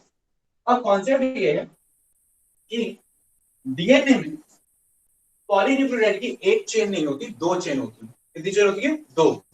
और दोनों चेन्स एंटी पैरेलल होती है, मतलब एक ऐसे जा रही होती है, एक अगर ऐसे जा रही है, दूसरी ऐसे आ रही होती है, अपोजिट डायरेक्शन, ठीक है। तो एक ऐसे और एक ऐसे, ऐसे रन करती है, अपोजिट डायरेक्शन में रन करती है। तो मतलब अगर एक चेन जा रही है इस तरफ 5 प्राइम फॉस्फोरस फ्री है और इधर 3 प्राइम OH फ्री है, तो ये दूसरी वाली चेन में अपोजिट होगी। उसके लिए हमें क्या करना है, इसी को उठाओ और उल्टा कर दो, मतलब ये ऐसे है ना, ठीक है, इसको ऐसे कर दो, ठीक है। तो इसको अगर ऐसा करके देखें हम, एक चेन ऐसे सामने बना दे, तो हमें क्या करना होगा, थोड़े से चेंजेस लाने होंगे, ज्यादा चेंज नहीं।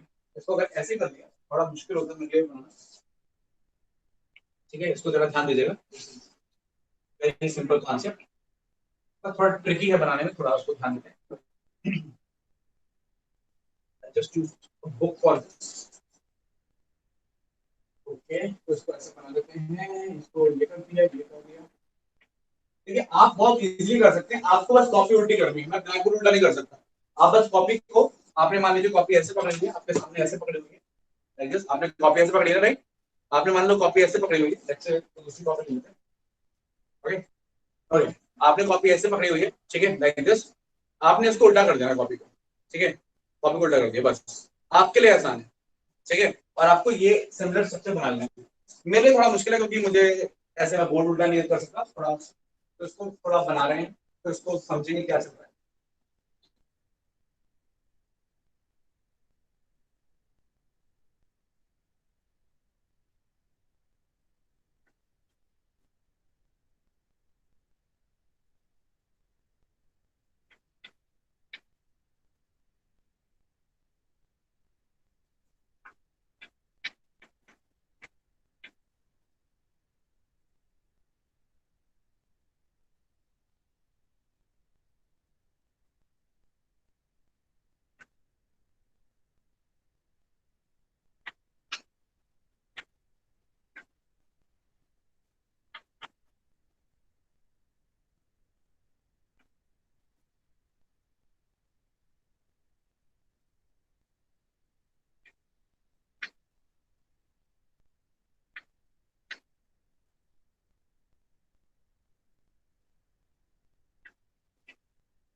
ओके,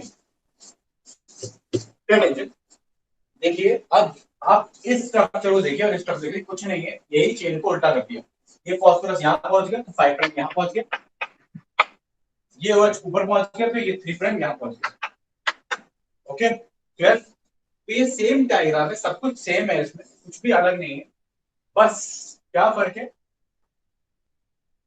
अच्छा, अब और क्या चेंज आया है, और ध्यान सुनेगा, यहाँ मैंने ए लिया था, तो ए के सामने जो नाइट्रोजनस बेस मैंने लिया है वो टी कर दिया, क्यों? क्योंकि ए हमेशा टी के सामने आता है, और सामने आके ये बनाते हैं हाइड्रोजन बॉन्ड। कौन सा बॉन्ड? हाइड्रोजन बॉन्ड, और that hydrogen bond is two hydrogen bonds. और जी के सामने हमेशा सी आता है और बनाता है 3 हाइड्रोजन बॉन्ड, ये फिक्स्ड है, ये क्या है? फिक्स्ड। देखिए जो डीएनए होता है, जो डीएनए होता है उसमें 2 स्ट्रैंड्स होते हैं, एक स्ट्रैंड, 2 स्ट्रैंड, एक strand 5 prime to 3 prime run करेगा, जैसे कि आप यहां से देख रहे हैं, दूसरा स्ट्रैंड इसका उल्टा 3 प्राइम टू 5 प्राइम रन करेगा। शुगर और फास्फोरस की बैकबोन होगी, यहाँ पे सब क्या होगा? शुगर फास्फोरस, यहाँ पे क्या होगा? सब शुगर फास्फोरस, यहाँ पे सब शुगर फास्फोरस ही रहेगा, ठीक है ना? है ना? ऐसे बनाया था, शुगर है, फास्फोरस है, शुगर है, बहुत सारे हैं। और बाहर निकल रहे थे क्या? नाइट्रोजनस बेस, बाहर निकल रहे थे नाइट्रोजनस, ए टी जी सी जी सी, और इसके साथ में जो नाइट्रोजनस बेस आएगा वो हमेशा कॉम्प्लीमेंट्री होगा, जैसे ए कॉम्प्लीमेंट्री है टी के, जी कॉम्प्लीमेंट्री है सी के, तो जहां जहां ए होगा उसके साथ साथ टी होगा, तो ए के साथ टी, यहां टी है तो यहां क्या जाएगा? ए। अब आप बोलेंगे जी के सामने क्या लिखूं? सी। जी के साथ सी, सी के साथ जी जी के साथ सी सी के साथ जी, तो ये चीज हमेशा रहेगी, ओके। और हाइड्रोजन बॉन्ड्स होंगे, तो 2 जो स्ट्रैंड्स हैं, ये एक स्ट्रैंड है, स्ट्रैंड 1, और ये स्ट्रैंड 2, ये 2 स्ट्रैंड्स हो गए, राइट। अभी तो 2 स्ट्रैंड्स हैं, दोनों स्ट्रैंड्स एंटी पैरेलल हैं, दोनों के नाइट्रोजन बेस बाहर निकल गए, ठीक है ना? और नाइट्रोजन जब बाहर निकलेंगे तो उनमें क्या बनेंगे? Hydrogen bond. क्या था हाइड्रोजन बॉन्ड? हाइड्रोजन और इलेक्ट्रोनेगेटिव एटम के बीच में। एटी के बीच में कितने होते हैं? 2। एटी के बीच में 2, बताओ जितने कितने बनेंगे यहाँ पे? सीजी में 3 3 3 3, इस तरीके से। तो ये है आपके डीएनए का स्ट्रक्चर ओवरऑल। तो डीएनए का ओवरऑल स्ट्रक्चर क्या है, आगे नेक्स्ट क्लास में बताऊंगा कि दो स्ट्रैंड्स होते हैं, एंटी पैरेलल होते हैं, नाइट्रोजनस बेस उनके आपस में जुड़े रहते हैं बाय द हाइड्रोजन बॉन्ड्स। ये सिस्टम रहता है। अब आपने क्या नोटिस किया, आखिरी चीज आपने नोटिस किया कि ए टी से जुड़ा है। ए प्यूरिन है कि पिरिमिडीन है बेटा?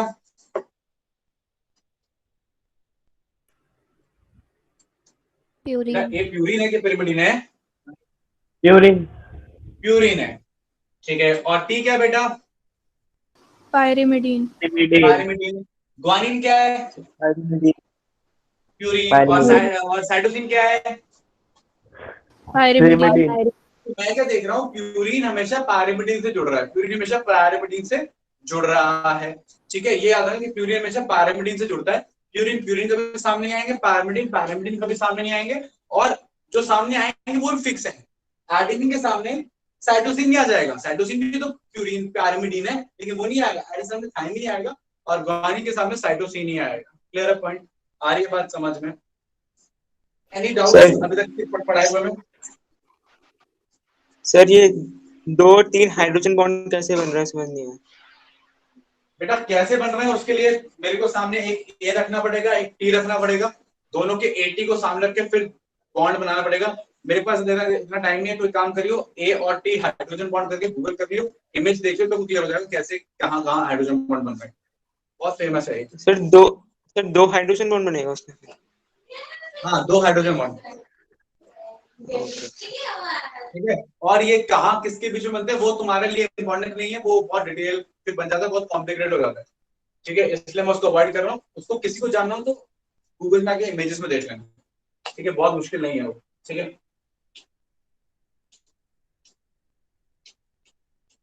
बस याद रखना ए और टी में 2 हाइड्रोजन बॉन्ड बनेंगे, जी और सी में 3 बनेंगे। Anybody else any other doubt? Sir इनमें से पता कैसे चलेगा कौन सा पैरेलल है कौन सा एंटी पैरेलल है? क्या क्या क्या क्या क्या क्या क्या क्या क्या? सर इनमें से दोनों स्टैंड में से पता कैसे चलेगा कौन सा पैरेलल है कौन सा एंटी पैरेलल स्टैंड है?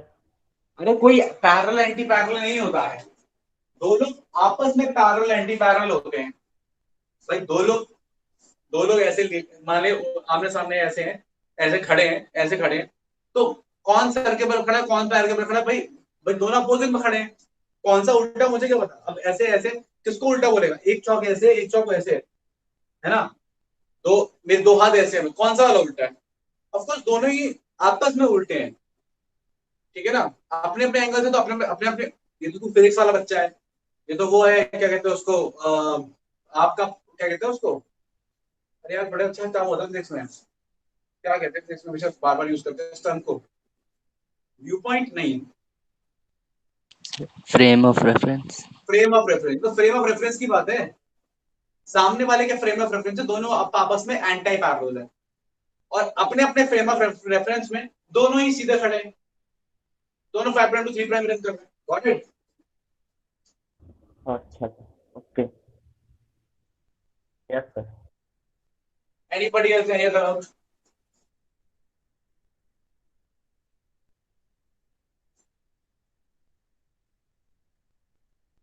सर हाँ जी सर लास्ट क्लास में न्यूक्लियोलस से एक डाउट है। हाँ बोल। सर न्यूक्लियोलस राइबोसोम की सिंथेसिस करता है सर तो उसके पास प्रोटीन कहाँ से आता है? राइबोसोम की न्यूक्लियोलस राइबोसोम की सिंथेसिस करता है। हाँ राइबोसोम में जो आरएनए है उसको बनाने में हेल्प करता है। हाँ न्यूक्लियोलस। सर उसका प्रोटीन कहाँ से आता है राइबोसोम का, फिर वो प्रोटीन कहाँ से लाता है? बेटा राइबोसोम के जो प्रोटीन्स हैं सर राइबोसोम को बनाने के लिए आरएनए और प्रोटीन दोनों चाहिए। दोनों मेनली न्यूक्लियोलस से ही आते हैं, दोनों जो प्रोटीन्स है बेसिकली प्रोटीन न्यूक्लियोलस के पास कहाँ से आया? किसके पास? सर न्यूक्लियोलस के पास प्रोटीन कैसे आया? न्यूक्लियोलस का प्रोटीन कहाँ से आएगा? न्यूक्लियोलस के पास डीएनए है ना, उस डीएनए से प्रोटीन बन जाएगा, डीएनए से आरएनए, आरएनए से प्रोटीन। सर उससे तो आपने बताया था आरएनए बनेगा, फिर प्रोटीन तो एंडोप्लाज्मिक रेटिकुलम में होता है। अरे भाई कहने का मतलब ये है कि न्यूक्लियोलस है, न्यूक्लियोलस का डीएनए, उस डीएनए से आरएनए बनेगा। यस। वो आरएनए कुछ आरएनए तो ऐसे ही इस्तेमाल, जो आरआरएनए वो तो ऐसे इस्तेमाल हो जाएगा राइबोसोम बनने के लिए, और कुछ आरएनए एंडोप्लाज्मिक रेटिकुलम के राइबोसोम जो पहले से बने हुए हैं, उस राइबोसोम के ऊपर जाके वो भी प्रोटीन बन जाएंगे, उस आरएनए से प्रोटीन कोड हो जाएंगे, वो प्रोटीन बन जाएंगे, और आरएनए फिर मिलकर वो नया राइबोसोम बना देंगे। Got it? Okay sir. Ribosome का काम है आरएनए से प्रोटीन बनाना, न्यूक्लियोलस का काम है उसको आरएनए दे देना, या न्यूक्लियस का पूरे का काम है कि उसे आरएनए देना।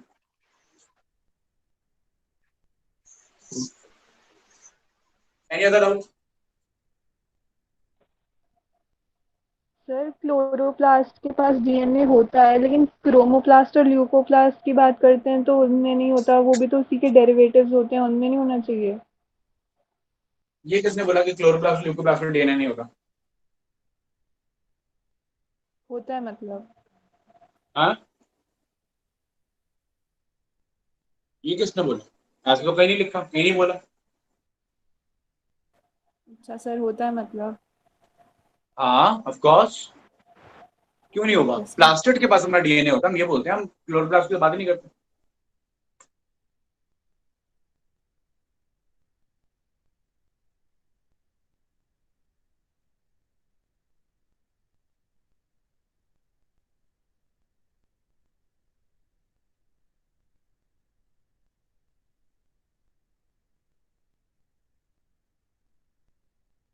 Any other doubt?